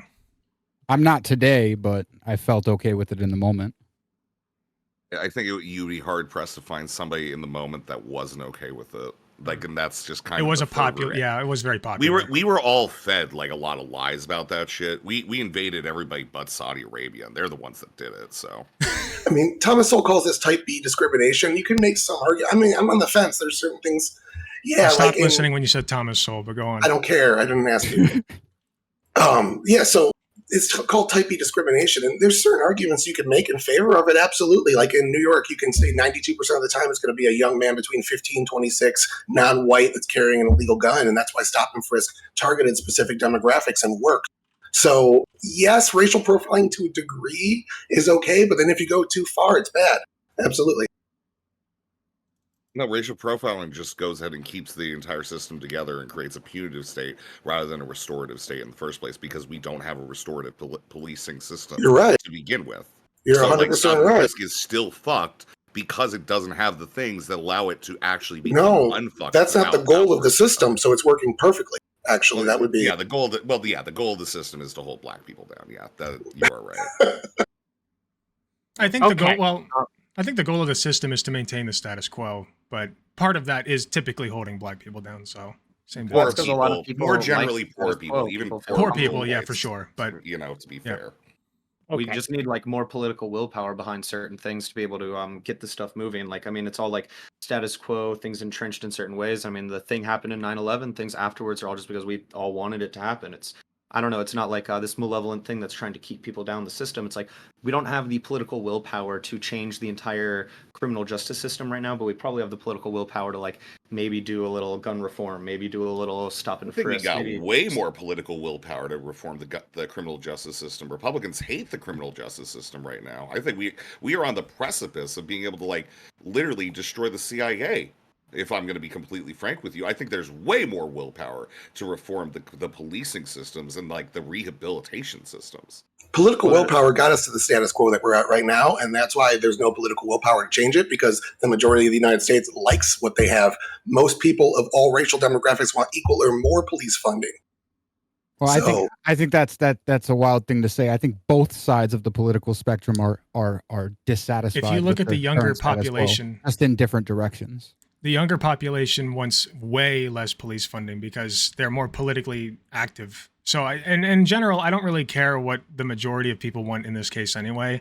It's a matter of what will actually work. And police reform is absolutely critical. So Police other than just real quick, because I want to interrogate this, we're talking about what actually works, and I'm curious what everyone thinks will actually work. Rezi, you've been kind of doomer on this, so I'm Yeah. wondering if you have any actual Yeah. kind of things that you think we can do. But when you say I want to do things that actually work, other than healthcare, which we've already kind of gone on about, what do you think actually works in this situation? New Mexico was- has a problem. Mhm. People are dying. Yeah.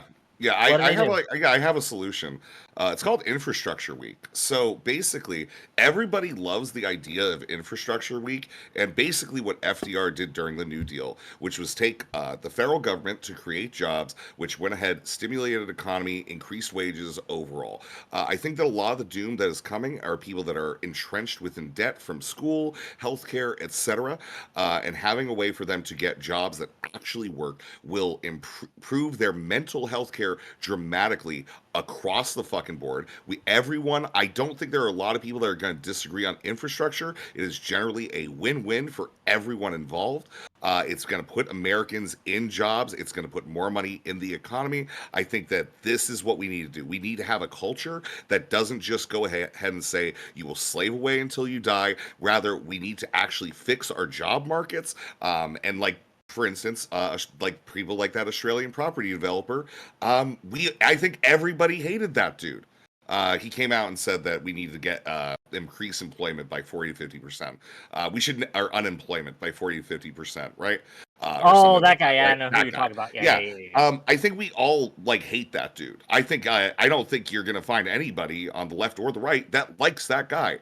I think that again, like getting people the ability to have economic opportunities or just opportunities generally that go ahead and benefit them is good. We can go ahead and look at the reason why we sent out checks was to stimulate the economy. Crime went down dramatically. Poverty went down dramatically. That's how we make it happen, is get people out of poverty. I advocate for a revisioning of FDR's New Deal, especially as applying to our infrastructure, our crumbling bridge, roads, and buildings that we have in this country. And you think that will solve gun violence in America? Fair I enough. think that it'll have a dramatic effect on the issues that we are going ahead and talking that are downstream of gun violence, but while going ahead and Trojan horsing this whole idea in there to make it so that people are less isolated, less broken, and more able to go ahead and believe in a system that they then are working towards. Fairy Queen, you're against this ban. What would you do? What do you think is the solution here? I think I've alluded to it before. Primarily, number one, I think that we should pass more reasonable and sensible gun legislation, more background checks. I think that it should be more difficult to receive an open or concealed carry permit. I think there are other things that we can do regarding that can make it more difficult to obtain a gun without having a complete blanket ban.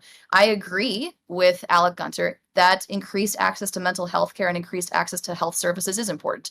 It's not going to resolve everything. It's not going to be the fairy dust that makes it go away, but it's still something important to encourage. But the third thing that I also said, which I do think should be emphasized way, way more people need to know how to identify whether or not someone dangerous is in their school or is in their building, or which one of us on this panel is most likely to be a mass shooter?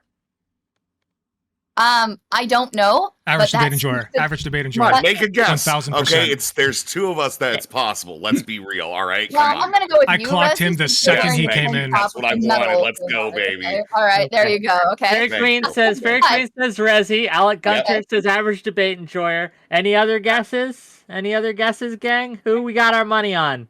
I think I would- Dami Lami or Dami Oh, Lama. damn. I I throw think it it's back at that, Discount Vosh No, over he's here. more of like a Weather Underground bomb the schools sort of person, dude. That's No, like, yeah, that's I how think see that's how I see mommy. He's gonna Yeah. release a whole manifesto talking about like the divine energies that will all like plane meld into during the explain. Like, Oh, he'll, dude, he'll is have he, a whole is thing. he going full? He's in my Hyperborean? head. Oh It's yeah, yeah. full Well, listen, this is Hyperboreanism, fun let's to go. this is fun to meme at, and this is fun to laugh at. But I'm not kidding, right? There are many cases of when you're a teacher, when you're working with students, and you see some clearly and obviously disturbing behavior, and people do not do anything about it. And not only, and I don't even just mean like you will immediately pick up and call the police. I mean there are teachers who will see disturbing things happen in their classrooms, and they won't even pick up the phone and call the parents, right? Nobody is told. It's swept under the rug. Nothing is done. There are many cases of services that we could provide students, services that we could provide in our schools, in our communities, people who we know need access to mental health care who we deliberately ignore. If more people were aware of to identify the signs that somebody might be on the brink of a mental health crisis, they might be more willing to call somebody to do something about it. And the fact that most people don't do that speaks to the fact that most people do not know the signs. And I think Well, that's something that everyone could agree to. I think that's an apolitical solution, and I think Wait. it's something that could genuinely resolve many of these cases. But wait, Fairy Queen, you just said that a lot of teachers who have, I assume, received the same training that you did, Mhm. still, even after receiving that training, don't report these things, don't do anything about it, right? So how do we square that circle, if you will? That Part even of the- when people are receiving this training, most people just are ignoring it. Why do you think that is? In part because it's a big deal to get the state involved into somebody else's life. So a lot of people, I think, are unwilling to pick up the phone. They're unwilling to call CPS. They're unwilling to make the report because they're worried that, oh, well, maybe this kid could be a mass shooter in the wings, but it's also possible that this kid is just going through a phase and he's just being weird. And do I really want to involve the cops to get into this kid's life when really he's just, doing his thing in the back of the room, right? So the fact that it's an immediate call to the authorities, the fact that there is that fear means that you're less willing to pick up the phone and to call because you're worried about what the consequences are, which means that there needs to be a series of levels before it immediately goes to somebody in the authority. I mean, I hate to say it, but it's one of the reasons why people won't even pick up the phone and call the parents like when they're seeing something, because they're worried that the parents will react negatively to something that's happening in class, right? So that's what I think. I think that there needs to be more lower stakes submissions. Me submitting a file and emailing it to my principal should not immediately result in a huge overreaction. There needs to be and I think that more people would be encouraged to submit documentation of what they're seeing if they knew that it wasn't just, oh, I'm going to send this email and then this kid's life could be ruined, right? I, for one, do agree that if we see our neighbors behaving in suspicious manners, that we should file a dossier and put it up into the government's hands. I think that's a great thing. Nothing will go wrong. There will be no unintended consequences for that. It's gonna be great. But I want to hear some other people's solutions. Well, to be clear, I'm speaking in the context of a school as a teacher. Yeah, I mean, in the yeah, public you're just trying to get kids bullied for being weird. That's fine. I'm gonna report my schoolmates. Yeah. I would like to. Yeah. That's just like that's it. You're gonna get kids that get pulled out of schools for any amount of time. They are going to become social outcasts, and you're going to literally make school shooters out of them if they weren't beforehand. It is very clear you guys have no idea how this works. But like my fiance is also a teacher. Well, I'm gonna piggyback. I'm so sorry. Wixbot number 2 is your name in the server. It's Fairy. Sorry, it's a meme in the server. Okay, sure. Fairy, you said? Yes. Okay, so I first of all, I agree with pretty much everything that she said that I remember. I also want to say my fiance is a teacher, and that system of, and as a nurse also, that system of reporting is necessary. You have to, like, if somebody's showing those signs that you're trained to pick out and you don't report them, and then something happens, you're not doing your job. Why do you think people, in your opinion, or your wife or your fiance's opinion, perhaps, if you've talked to her about this, why don't people do that?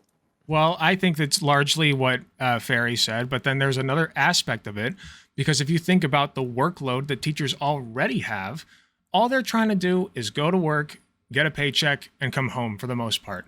Obviously, you don't become a teacher just to get a paycheck. That's stupid because teachers don't get paid enough.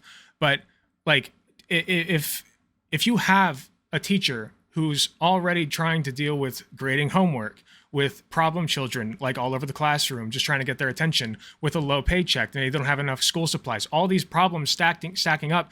Now you're going to throw onto that giant pile a heap of paperwork and litigation and all of this stuff that you have to go through in order to properly report this behavior that you're noticing.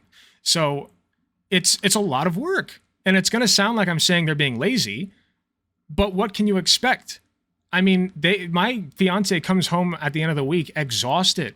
Like, these kids wear her out. She's got so many kids that she takes care of. I don't think people realize when they're not teachers how hard it is to deal with a classroom of even just like 10 kids, let alone like 20 and You 30. have enough energy to do your laundry and make your sandwiches and things. Why after don't we that? just That's give great. her a Why are you gun asking me so that? she can threaten the That's kids what with I'm it? meaning. They act Okay. out. But I agree with him. I'm trying to Yeah, address a give them serious point power. here, though. Please go ahead. I'm sorry. What were you saying? I didn't hear that. No, the floor is yours. I'm sorry. I made a joke. No. It's fine. It's fine. But I guess I lost my train of thought. That's all I'm trying to say is that would be a reason why they don't report. Okay. Dami Lama, what do you think? I think I agree with the idea. I would summarize that as like lowering the stigma of getting attention on the people that are a potential risk. I think a lot of things. I have a history of mental health issues, so I know what it's like. I have a history of mental health issues in the state of Florida too, which has the Baker Act.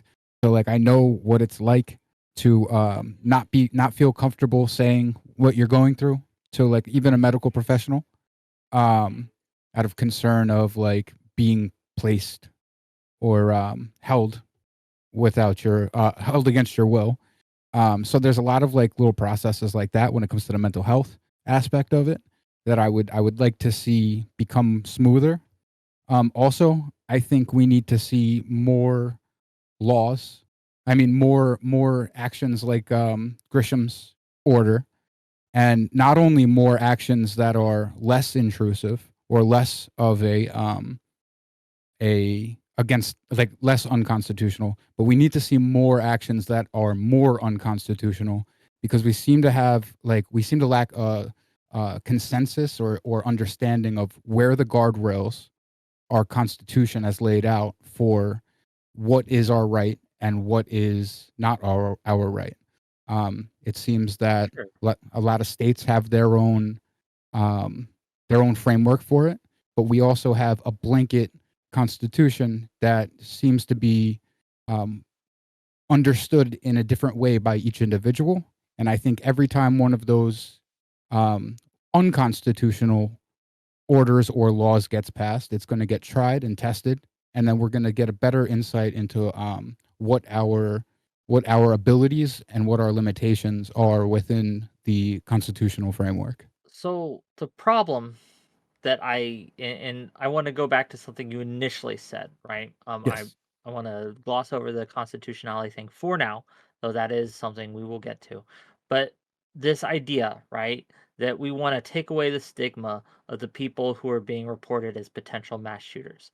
I don't know. I don't see a route where that is possible, where you get reported for being a potential threat and then everyone's just okay with it. We can see what happens on a smaller scale when someone gets a reputation for being a sex pest or something like that. There's no actual evidence, they haven't actually done anything, but they're seen as being weird with women or weird with men or the opposite sex, whatever, right? No one, like, they are almost immediately ostracized by almost everyone around them. It does not go well for them. I'm trying to think, and maybe it's just a failure of imagination, and so maybe you can answer and address my concerns very easily. It's possible, but I'm trying to think of a way that we can take away the stigma of, oh yeah, the teacher Bobby, Bobby over there, the teacher thought he might have been a mass shooter, so she reported him and stuff like that. But no, Bobby's cool. It's okay. So there's I a remember lot that of kid in high school. We bullied the shit out of him after that.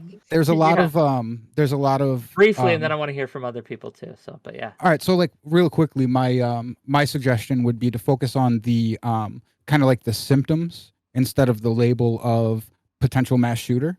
There are a lot of shared qualities that these shooters have, and a lot of individual, not shared qualities. But if we focus on things that are shared in these situations, mental health wise, and more likely to signal that they are a potential mass shooter, maybe not calling the state and saying, hey, this is a potential mass shooter, but maybe prioritizing those variables in in something that would make a kid or a person more likely to be a mass shooter, targeting those and getting the attention on those instead of the label.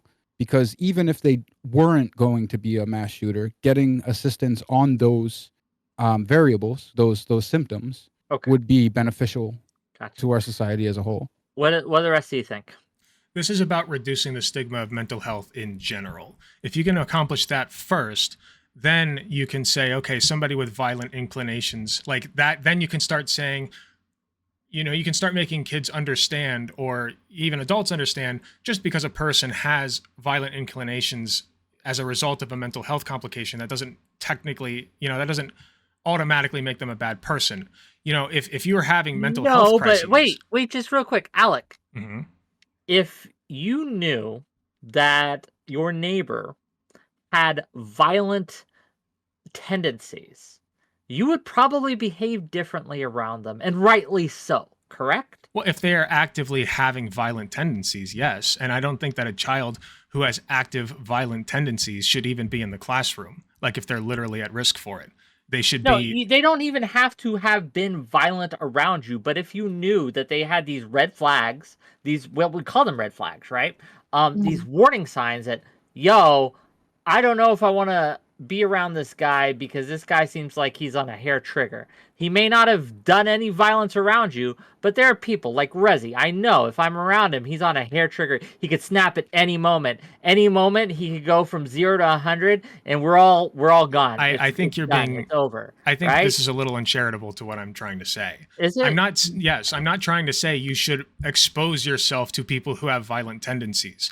I'm saying, if you see somebody with signs of violent tendencies, there should be a step A to Z of how you go about getting that person help, reducing the violent tendencies, and then, putting them back out into the open, right? So that, once the violent tendencies are solved and they're safe to be around, we have an understanding that this person's problems are, their problems of violence are not a problem anymore.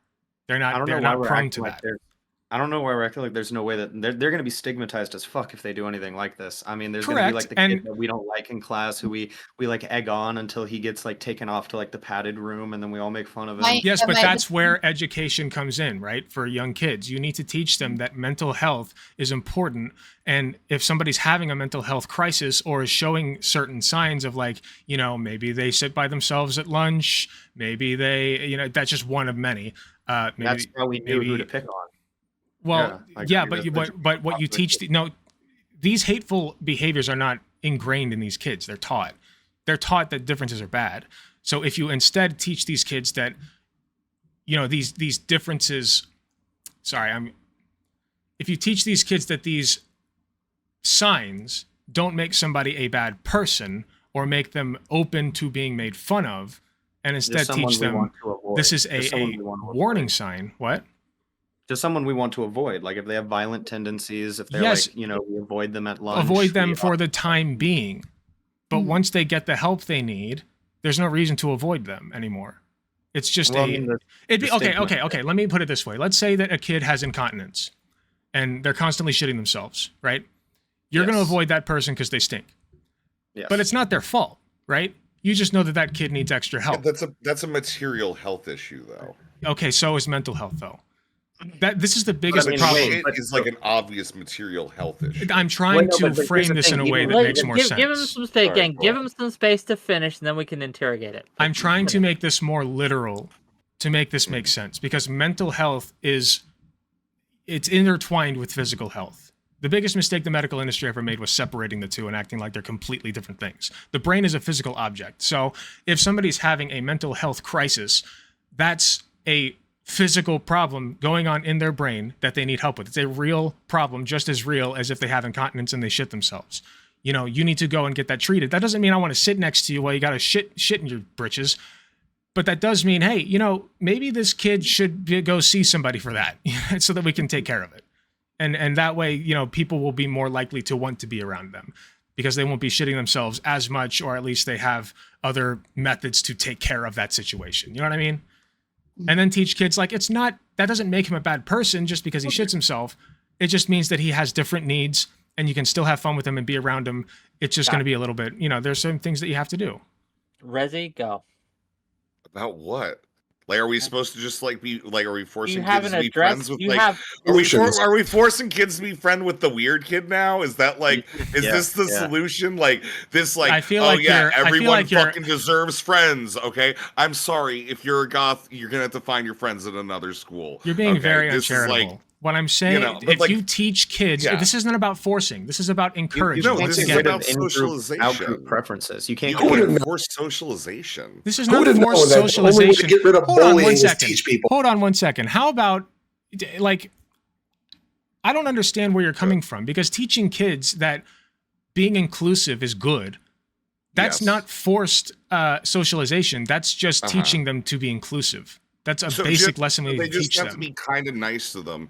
That kid will, you know. No, like, they what- should be a dick I to them, think what you're actually. trying In to fact, they say- should take their head by the hair and shove them into a toilet while there's still Uh-huh. shit in their pants. Yeah, That's but like, the good but I solution. think that like, if I'm gonna be honest and like, you know, charitable with you, you're saying like a lot of these kids that are social outcasts effectively need support systems that go ahead and validate them, so that way they feel like they can get mental health care and that they aren't like different for getting mental health care, right? Yes. Okay, so then you want these weirdos to have friends effectively. Everyone should have friends if they're in school, at least one. Like, Would I that don't be think called- I don't would think that be friends are called inherent. social I think you could security? just be a misanthropic person who just doesn't want to interact with other people and is just there to. I'm not fucking- saying they're it's a ro- perfect system I'm and saying every there's robot people. I'm Like, not I've met- saying every kid is going to be able to secure a social group. There's going to be a few that just miss the boat on that. And we have to deal with that as it comes. But this is about reducing incidents of social ostracization, and I feel like that's completely missed because you guys are so focused on like the idea that every single kid needs to have every other kid in the school be their friend. That's not what I'm saying. I'm saying on a Well, large there scale, will always reduce the be stigma. social If you ostracization. reduce the stigma, then more people are more likely to be friends with that person and reduce their social ostracization. But do Kilo you- has just real quick. Kilo's paid me $25 because he's angry and he wants on too. So we're gonna give him some space, and I made some money. So hooray! Gang, if you want to kick any of these new people off, the original guests are fine. But if you want to kick Kilo or Average Debate Enjoyer off, $50 and I'll do it for you. I'll yoink him right now. Capitalism, baby. Anyway, go ahead, Kilo. What's your thought here? Why did you want in so much that you paid me money? Oh, Wow. there it is. Dang. I don't know. I don't know. Wrecked. Easiest $50 ever, huh? No, I Let me get didn't my know. solution out before I get kicked out. Yeah. Oh, Okay, no. Kilo, try again. Hey, can you hear me now? Yes. Yes. Beautiful, beautiful. Thank you, Wick. I appreciate you grifting me for $25 real quick. Fairy Queen, hi. Love you. You're wrong. Rezi is the only person who's been consistently correct on this entire panel. The rest has been relatively infuriating. Alec, I know you've had a rough week with your whole Jubilee thing and like the public, perception of your appearance there. I'm going to be a little shitty to you. I know it's hard going on these shows. I apologize. I think that the mental health and policing and all these kinds of things are just red herrings for what you probably know is a more effective solution. The constitutional conversation is kind of boring. I agree, and it's good that you guys got that out of the way initially. I think most Americans are probably okay with some sacrificing of their constitutional rights given the public health emergency seriousness. So the question is whether you consider the gun problem to be serious enough to forsake some sort of constitutional right to try to mitigate it. And I think that what the New Mexico governor did was say, I'm identifying the guns as being the problem. Okay. So in order for me to disagree with what the New Mexico governor said, you have to substantiate to me that the guns are definitely not the problem. And you tried to do a series of things in order to do that. And one thing you did was say that I brought this up in a super chat, but you said that prohibition didn't work. That we had to demonstrate a time for you when a legislative ban didn't work. So what's your threshold of something having quote unquote worked? My threshold of something having quote unquote worked. Well, I did backtrack a little bit on that and said, okay, well, maybe prohibition did have certain effects for a certain period of time because we had these husbands who were coming home, getting drunk, and then abusing their wife and kids, right? So when you take the alcohol away from them and make it harder to access, you effectively remove that method of, that mental state where they're more likely to be violent. So in that sense, it has an immediate positive effect.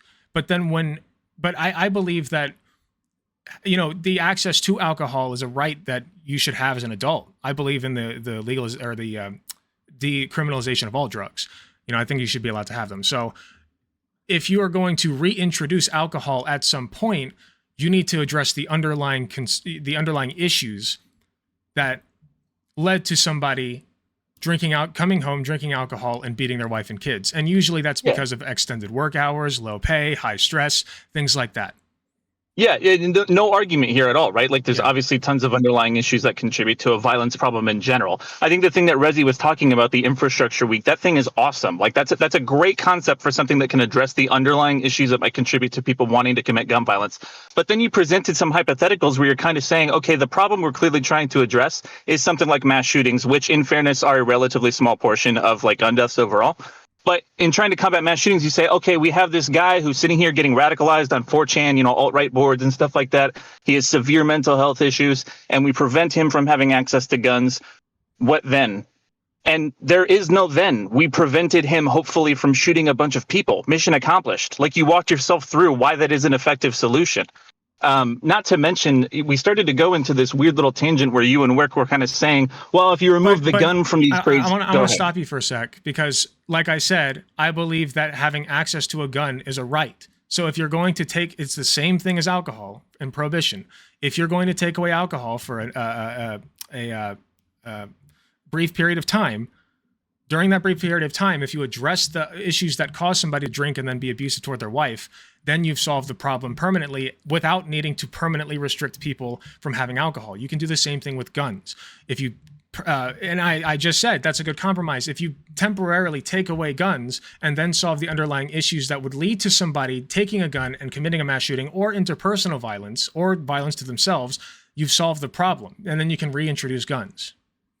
Yeah, so I generally agree. I think it seems, though, that in a lot of these conversations, people seem to think that the conversations surrounding a legislative ban on guns, even if it's temporary, they bring up a lot of talking points that make it sound like they're trying to say that it wouldn't work. So like one thing that you and Wick sort of delved into was saying that, well, you have these crazy people who are still going to pick a knife or like drive into a crowd of people with a car. And I'm sorry, but I can't remember any times off the top of my head where someone was able to kill 50 people with a knife at a concert. I will. Versus that. We can look at large. Yeah, we can look at large issues where large incidents with cars and things like that. I will admit, not even that. Just look at like bombings in the 60s and 70s. I want to admit, absolutely, I did come into this conversation a little bit hot-headed on the issue, saying there's no way this can work. Period. End of story. I also stated, though, that I'm open to hearing reasons that this would work. I'm open to hearing the evidence for it. So I've shifted my position a little bit throughout this conversation. I think that it could work. It could. If we do other things with it. And just a intermission for a moment, gang, because I want to respect everyone's time. I want to give the initial people here a chance to have closing thoughts on the issue if they need to go, because I don't want to keep you hostage here. So I'm going to do that. You can stay if you'd like. We're obviously still going. And if you want on the show, because I'm trying to raise money for TwitchCon, so if you want on, $25 to get on, and if you want to kick someone that is not an original guest, $50 to do that today only. That's what we're doing. But it's making me money, and I want to make money. But I want to give everyone some final closing thoughts on this, because I know that I want to respect everyone's time. I said 2 hours. I want to be clear on that. So you can stay if you like. This isn't me kicking you out. we're not ending the stream. I'm just doing this. And I'll start with Fairy Queen and we'll work our way around. Fairy Queen, go ahead. So I'll just restate what I've stated throughout here. I think there are many things that we can do to help to reduce gun violence. Again, I still maintain my earlier position that more people should be able to identify the signs of somebody who is in imminent risk of perhaps committing gun violence. I understand that there are fears of stigmatization. I can just tell you as a teacher, I'm sorry, I hate to break it to all of you. Your teachers are already talked about all of you. Those conversations happen anyway, okay? Your teachers already notice the weird kid in the back of the room. The problem is your teachers are often unable to differentiate between what is a weird kid just simply going through a phase and what is behavior that is actually worthy of picking up the phone and calling mom at home. That's the issue. And the issue is that mom may not even know at home whether or not something concerning is happening. So I understand the concerns about stigmatization. I think that but I think that it's already happening, A, anyway, and B, I think that the way that you can reduce that is by providing proper education for what specifically to look for, right? And also making sure that the education that you provide is age appropriate. I don't think that anybody should be going to a series of 5-year-olds and explaining to them, oh, how can you identify the weird kid? Let me give you a list to point that kid out, right? We're talking about people who are in charge of children, who are leaders and who are employees within the community. That's specifically what I was saying before. But secondly, I realize that everybody here is bored talking about the Constitution. Folks, I know that you're bored. I know that, like, talking about gun violence, I know everyone wants to talk about insincere gun legislation. The constitutional thing is a big deal. Allusions to public health emergencies have historically been used as excuses to try to invade the civil and personal rights of people throughout history. It happened post 9/11. It happened post Pearl Harbor. It happened in a private scale when Apple said that because we have a public health emergency of child pornography being on everyone's cell phone, that therefore means we are now going to survey your phone to find all of your pictures, to look through it. So you Not can my think dick that that's pics. but you go on. can think that that's boring. You can find it ridiculous to think about. But again, the reason why this matters, everyone thinks that it's a reasonable measure to suspend, to enforce quarantining, or to enforce masks in public during a mass pandemic. I don't know how many people here were comfortable seeing that reporter being arrested on the spot for no good reason other than being in the wrong place at the wrong time with a camera in his hand. And I think that's the reason why this overreach by the governor in Albuquerque matters. It matters because it is that reach. If you are angry and upset at the police officers for violating the law by refusing to follow the governor's orders, that's fine, but then bring that energy and that rage to the government and hope at the governor for executing an illegal and unconstitutional executive order. That same energy should be matched for the governor as well as for the police. I think it's personally, well, thank you for being here. Where can people find you? Hi, I am Fairy Queen, not Wickbot 2. You can find me at Fairy Queen's Cottage on YouTube. Okay. Thank you, gang. Go check her out. If one of my mods can link her in chat, and link everyone who gives their socials today, that would be a great help to me. I think it's a good thing when the police officers and military refuse to follow unlawful orders. I think that's good, and I think they should continue to do so. Walter, go ahead. Yeah, I guess I wanted to say that I think Kilo came in here, said some really base stuff. I think when it does come to gun control, it's good to be honest about it. We can trample all over civil liberties, and that will lead to a complete reduction in gun violence. It will lead to a decrease. Whether or not that's worth, or will gun rights affect my life all that much, I don't really Second Amendment entirely.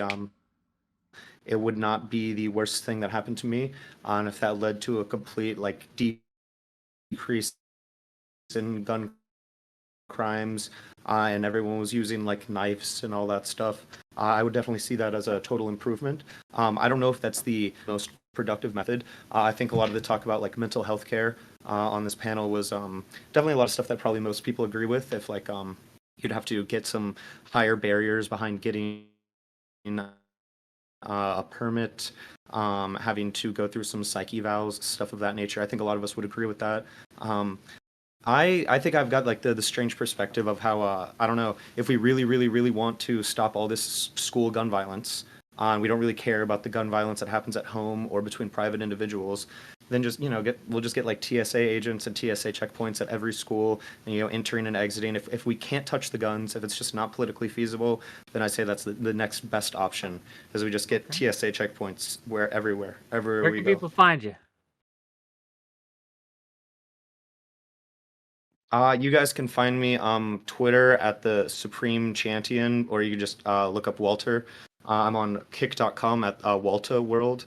You guys can find me there. That's where I stream. I do panel stuff, go over current events, things of Put that your nature, and I links. play some games. Put your links in my chat. Gang, give them a follow. Thank you for being here. Dami Lama, what you got? At least keep All these right. concise, gang. What was that? Try to keep these concise. All right. So the moral. So for me, I think we touched on some other stuff like the mental health aspect. It's good. It's good to get a solid understanding of what the limitations of the Second Amendment actually are, because it doesn't seem like we have a framework to go by other than one that would seem to be permissible.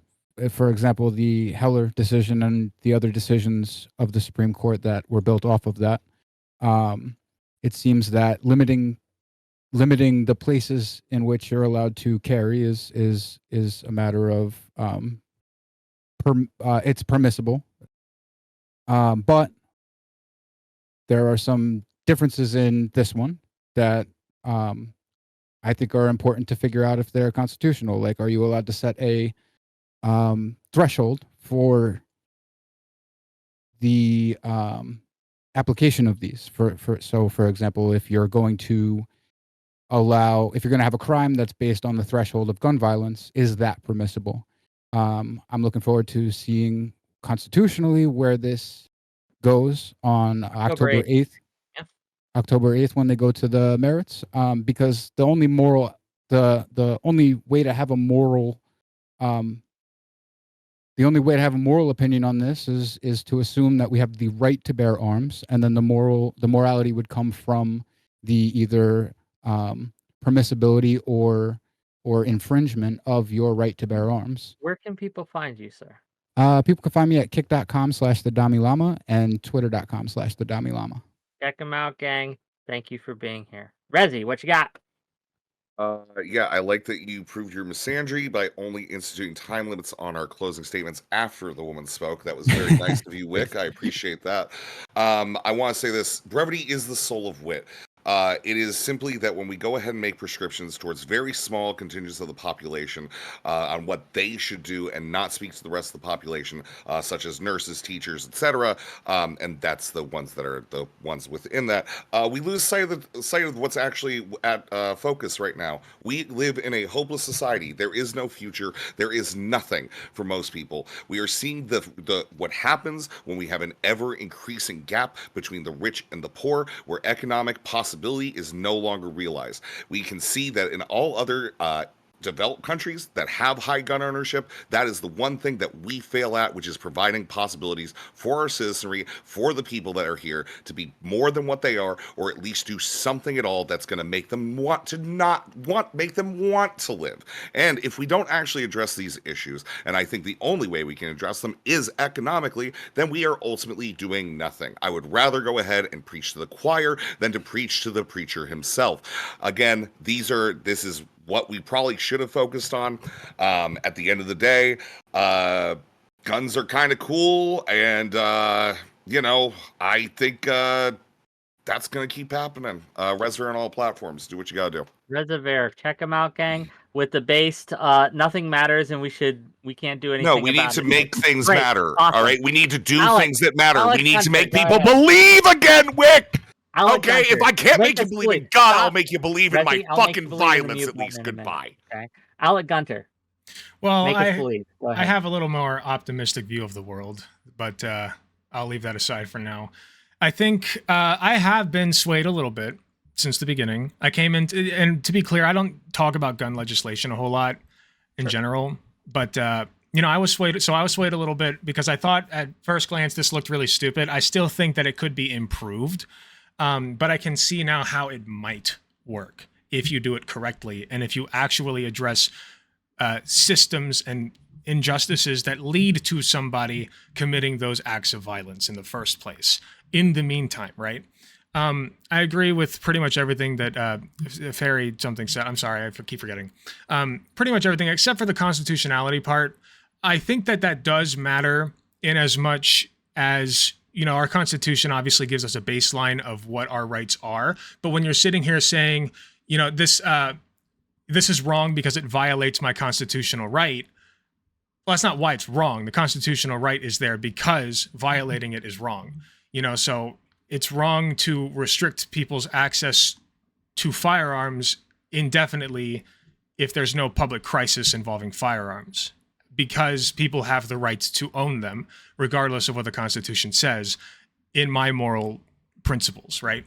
And you can have different moral principles on that. I think it'd be wrong if you disagree with that. But I guess that's where I come from. It's more a semantics thing than anything, but I feel like focusing on the Constitution just gets us nowhere.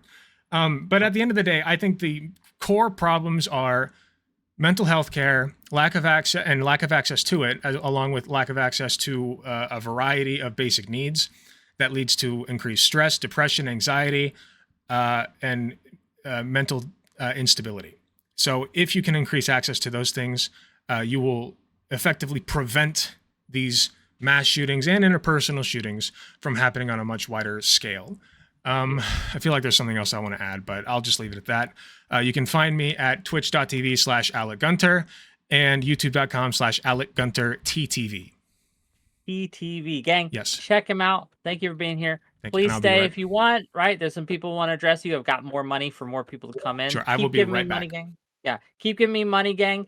Keep donating, because we're gonna use all your donations to do some hedonism at TwitchCon if I can get enough money by the end of the month. If I can get enough money to go to TwitchCon by the end of the month, I'm gonna go do some hedonism and hang out and network and build up some relationships of trust over there. But you have to give me money, and I'm giving you good content, so give me money, sub, follow, like the stream, all that. Anyway, Red has paid $25 to get in, so we'll bring him in. Okay, with that, I'm done shilling. Let's open up the discussion. I wanted to toss it to the average debate enjoyer who says that he has a solution to this problem. So go ahead, hit us with your solution, friend. First off, call me Tyler. It's a lot easier. Ferry, you want? Oh, she's leaving. Okay, cool. So in terms of solutions, the problem is criminals, not inanimate objects. I want to just kind of be blunt about that.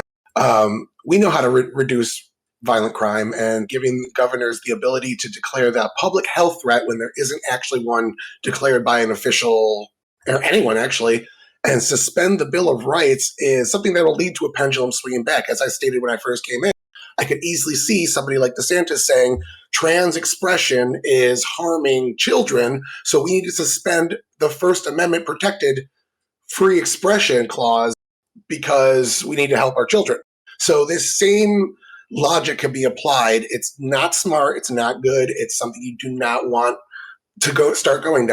Second, we keep talking about just giving people better economic opportunities. Violent criminals are basically just Aladdin, and if they had a better job, they wouldn't be Aladdin anymore. It's just not how reality works, unfortunately. So first off, I want to focus on the fact here that we have been talking about mass shootings, and these are like active shooter events in schools. This makes up less than 1% of violent homicides caused by guns, and way less than 1% of violent gun crimes in general. It's like a very, very tiny thing to focus on, as hard as people have here. And then the solutions to that have been like teachers reporting, whereas if you look at the Parkland shooter, 36 times teachers reported him, 24 times the police were at his house. The FBI was involved 2 times. Nothing stopped him. So just saying having more teachers report is going to fix the problem. It didn't in Parkland, and that was very recent. So I kind of want to get unfocused on that and go back to actual violent crime, which we know how to solve. We have 30 years of data that tough policing in areas that have high violent crime bring violent crime down. Now, the dude that's not here right now alluded to a 5-day strike in New York City in 1971, where 6,000 police officers more were still on the job. Only some police officers went on strike, and it was for 5 days. It's not anything even close to being able to debunk 30 years of crime data that we have, that tough policing in violent neighborhoods brings down crime rates. The same thing we saw when you see stop and frisk go away, the gun crimes spike up. When you see bail reform, violent crimes spike up. You cannot just blame violent crime on the fact that people root causes. You don't have enough money, so go out and rape. That doesn't make any sense when you start to think about it.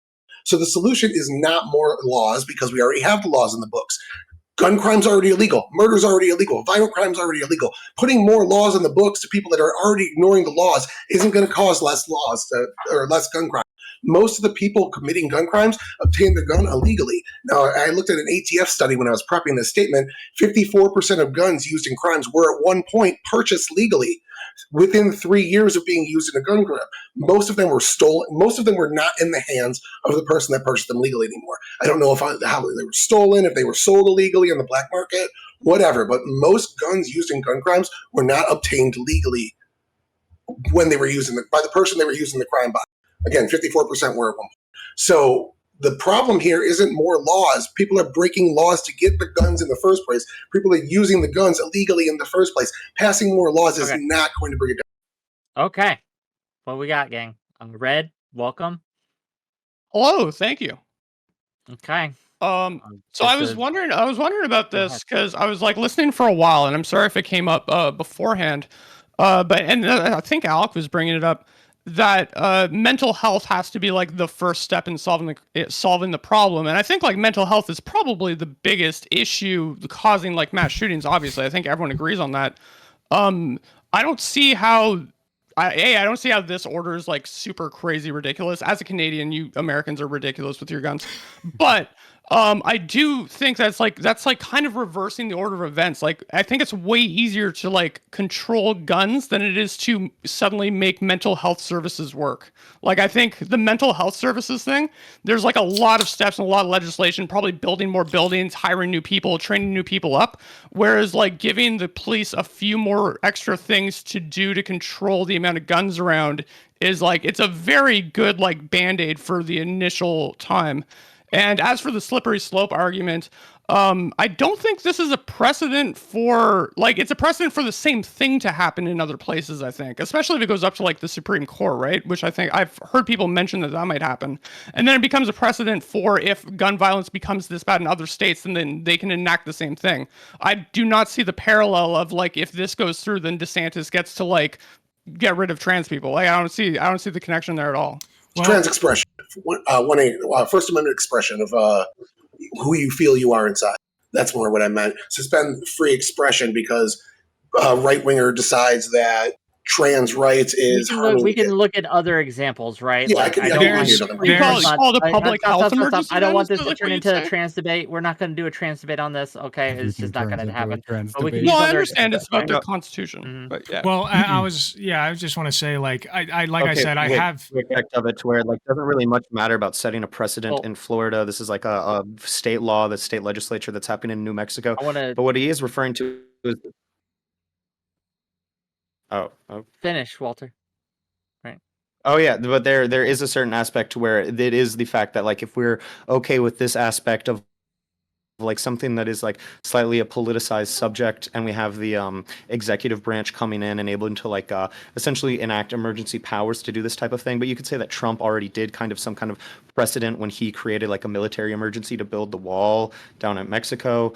But the whole thing is these aren't necessarily the same kind of precedent. Since this is Florida, then that's New Mexico, then that's the federal government. These are state level governments. It's not the same kind of precedent that you might get like from courtroom to courtroom on the same court circuit.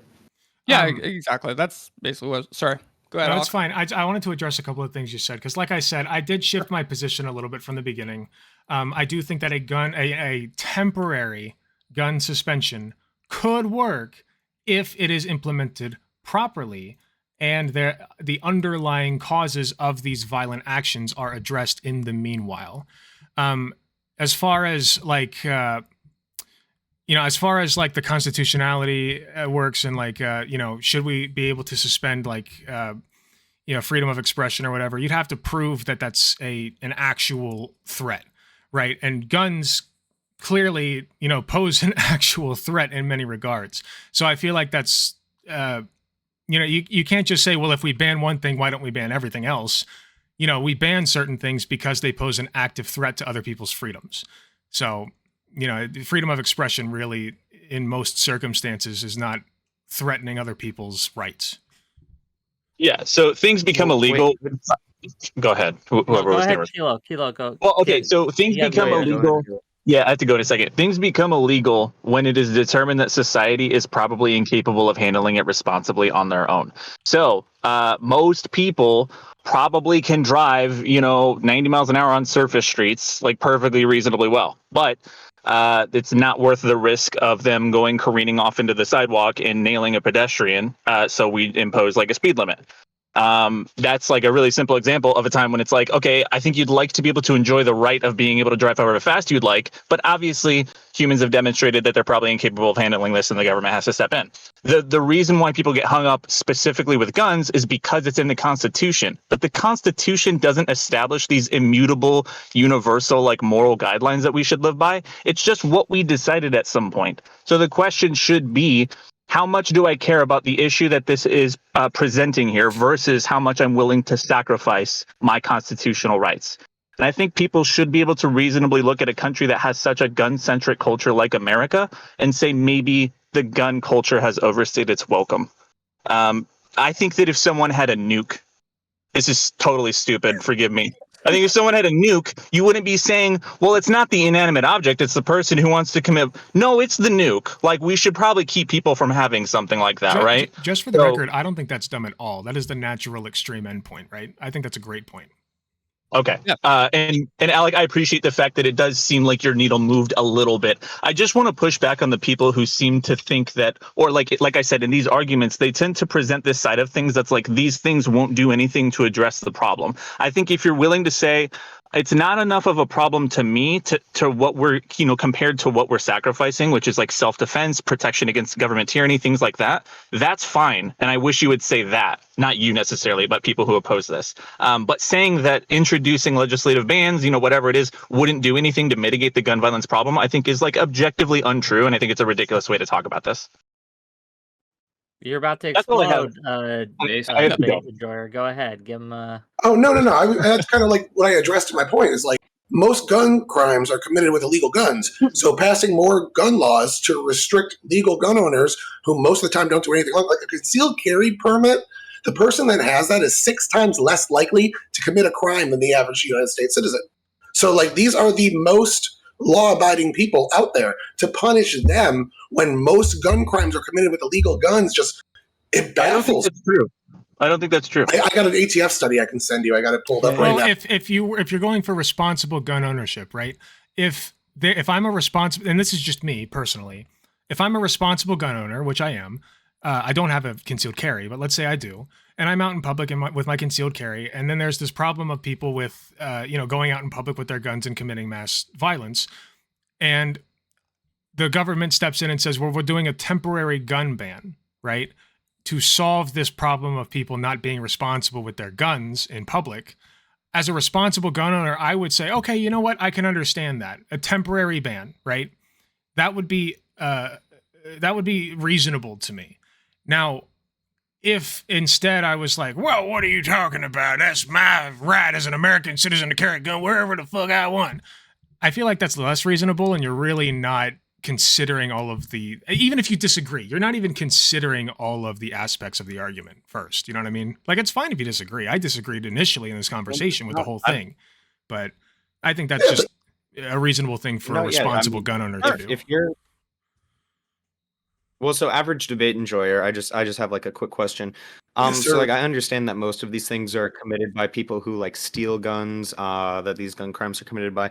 But like even if we drastically reduce the amount of guns in circulation, if we made like even being caught with a gun like a 20-year offense, obviously that would like reduce some of the gun violence, right? That would like bring down the numbers by a lot. If like just even Absolutely. owning a gun was like a 20-year sentence immediately. Yeah, Just- of course. So like that's the whole point, that it can be that they're like these outliers, these people who steal guns, but it's like if we overall reduce the amount in circulation, that it will lead to less gun deaths. It is like that's Yeah. just 1-to-1. We're looking for practical solutions, though. And are you going to be able to get 2/3 of the states to sign on to reforming the entire Second Amendment? Is that practical, or is it practical to punish the people that are breaking the law? Well, that's I mean, Well, do no, you we a have to reason to have reform a the Second executive Amendment? order. We were be talking on- about the To take away everyone's guns, you would have to rework the Second Amendment. Yeah.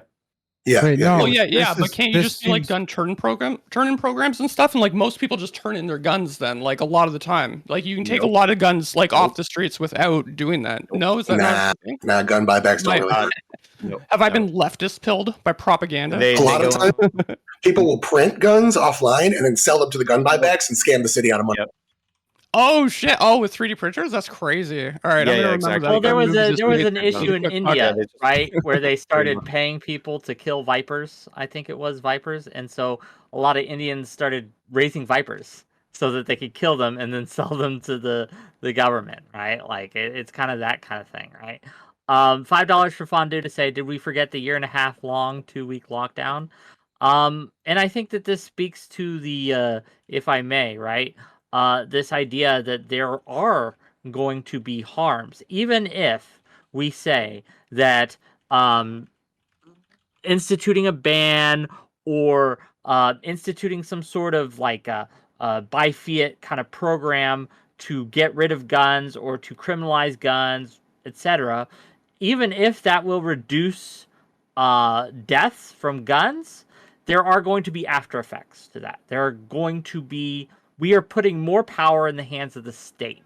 And that is going to be a problem because the state has demonstrated over and over and over again that they generally aren't very good stewards of certain amounts of power and certain types of power. They tend to abuse it. And the people who feel that abuse, right? Gun control laws are most heavily enforced in minority areas, right?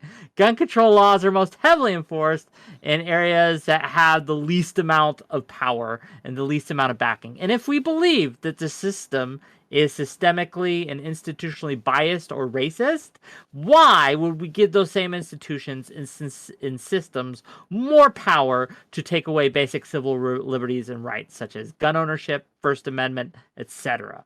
Why would we ever do that? Please. Yeah, first- I agree with that. Sorry. The first gun control laws were post-slavery to prevent black people in the South that were newly freed slaves from having guns so they can defend themselves from the first iteration of the KKK. Yeah. I think, okay, so I, like, again, as a Canadian, I'm coming into your guys' gun culture boggles my mind sometimes, but the Second Amendment primarily exists to be able to defend yourself against the state, correct? I think that, like, currently military, like, I don't think any... Just real quick, guys, I'm putting a poll up. If you want me to stay in the panel, obviously vote for that. If you want me to leave and do a react instead, vote for that. I just want to get an idea of where we're all at. But I would I also disagree with that. think that that's fair. I would love to hear the counter argument. But I also think that the Second Amendment is like the rights given to you by the amendment is given to you by the state. It's definitely a thing that like you should start like seeing red flags going off when they start doing stuff to like take your guns away from you. But why do you like put so much weight on something written by paper given to you by the state? You know what I mean? Like, why not, like, having the backup armory or whatever hidden or whatever is, like, fine. And that makes sense to me as a thing to defend yourself against it. But I don't think it's like you let me have this thing so I can fight you is, like, a very strong defense. Well, it's not, like, I don't put stock into the, oh, we're going to use our guns to overthrow the government. I think that's silly if the government's correct. Okay. I agree with you on that. But having a gun available in your home to fight off an intruder is something that's a pretty reasonable thing. Yeah, there are no, I'm instances 100% on where board. absolutely you would Well, want to have a we- gun for self-defense, because taking away the guns, right, is going to just put more power in the hands of the strong and take it away from the weak. If no one has guns, then suddenly big strong men, like, oh, it fucks over disabled people. It fucks Sure. over women, right? It just is the great totally equalizer. destroys it. Yeah. So right, but again, like here's- this idea that taking away guns is going to make women and the disabled more safe isn't necessarily true. Now, there is a problem with mass shootings. There is a problem with gun violence in general, right? But what are the solutions to those? That's a harder question. I think when it comes to the ban, and I'm giving my opinion here since the panel's over, we're just kind of in the after show now. The ban is bullshit. We do not want to give governors or state actors the ability to supersede the Bill of Rights, right? just because there happens to be an emergency. I would accept a lot of violence rather than give up my First Amendment rights, for example, or my voting rights, for example. Like, there are a lot of rights that even if people were dying, I think that the right to do this thing supersedes that threat. It's safety versus freedom. And maybe I find I land on the side of freedom more than most, but that's just me. Well, I think So- safety and freedom are intertwined intimately, because if you have greater safety, that means that you have the freedom to do more things, right? Like, let's say, for instance, there were no speed limits and people could drive as fast as they wanted. So this technically increases the freedom that I have to drive as fast as I want. But ultimately, we are reducing the overall freedom of the society, because the result of that is going to be I slide into a public school and crash into a bunch of kids or something like that, right? So we are reducing the overall freedom, because if you kill somebody, they're no longer free, right? So this is a matter of optimizing freedom, of maximizing it, I should say. My chat does want me to leave and do a react, but I'll sit and I put it up to a poll. No, you can leave. I want to respond. I want to hear some responses, and then I'll leave. So I'm like, me personally, I'm not okay with the idea of throwing out a fundamental right that is supposed to be guaranteed to us by the Bill of Rights. This is why I'm a fan of putting something like this forward and then letting the judicial system decide if it is a breach of our rights. If it's not, then we know. But also, if it is, then we know. My arguments have not been get rid of the Second Amendment. My arguments have not been to trade these fundamental rights that we have as a mandatory buy-in for ourselves in the society of America, to trade those for any level of security. Now, there might be limitations that exist. There are limitations that exist that are well within that fundamental right that we have. And as I said before, the Heller decision said that it is not absolute, and you don't have a right to bring your gun anywhere and everywhere. And there are limitations that are allowed to be placed on just the right to own a gun. So your right to have a gun does not necessarily mean your right to bring your gun everywhere that you want to. And now, where the lines between those exist is where I'm excited to see the conversation go when it comes to these court cases. Walter, what you got?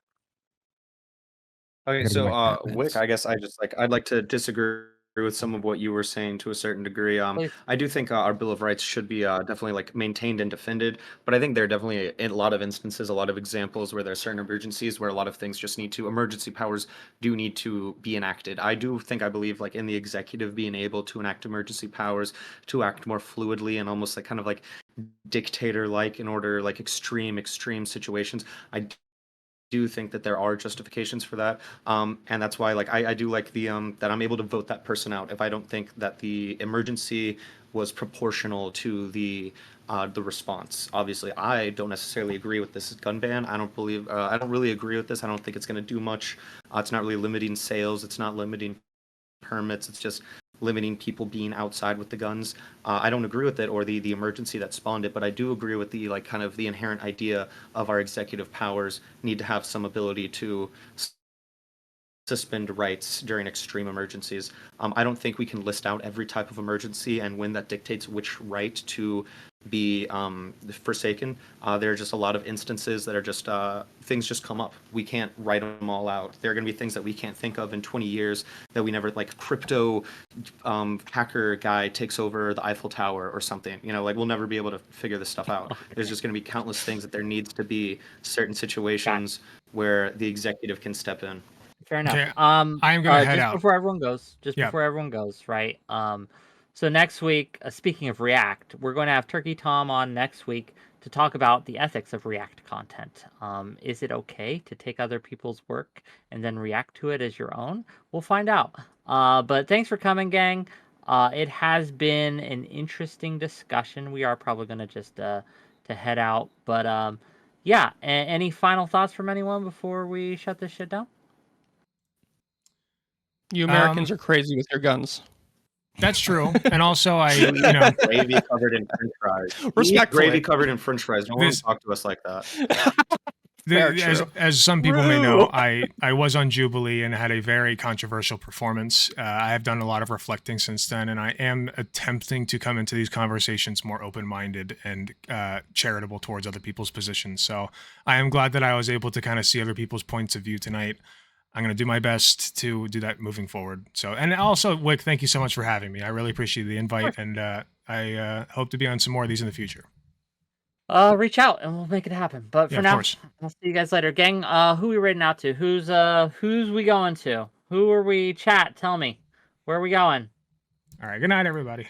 Good night. Take her easy. Thanks for having me, Wick. Thanks for Yeah, of course. Yeah. If you're watching this on YouTube, thank you so much for watching. Please be sure to hit the like button if you enjoyed the video. Subscribe if you want to see more. Hit the notification bell to be notified when I upload. You can join my channel membership at youtube.com/AlecGunther/TTV/join for only 99 cents a month. That's less than the price of a blowjob from your mom. You can be part of the channel membership program and you will get early access content as well as a sweet badge next to your name and exclusive emojis in the comments that nobody else gets. Thank you again, and I will see you all in the next video.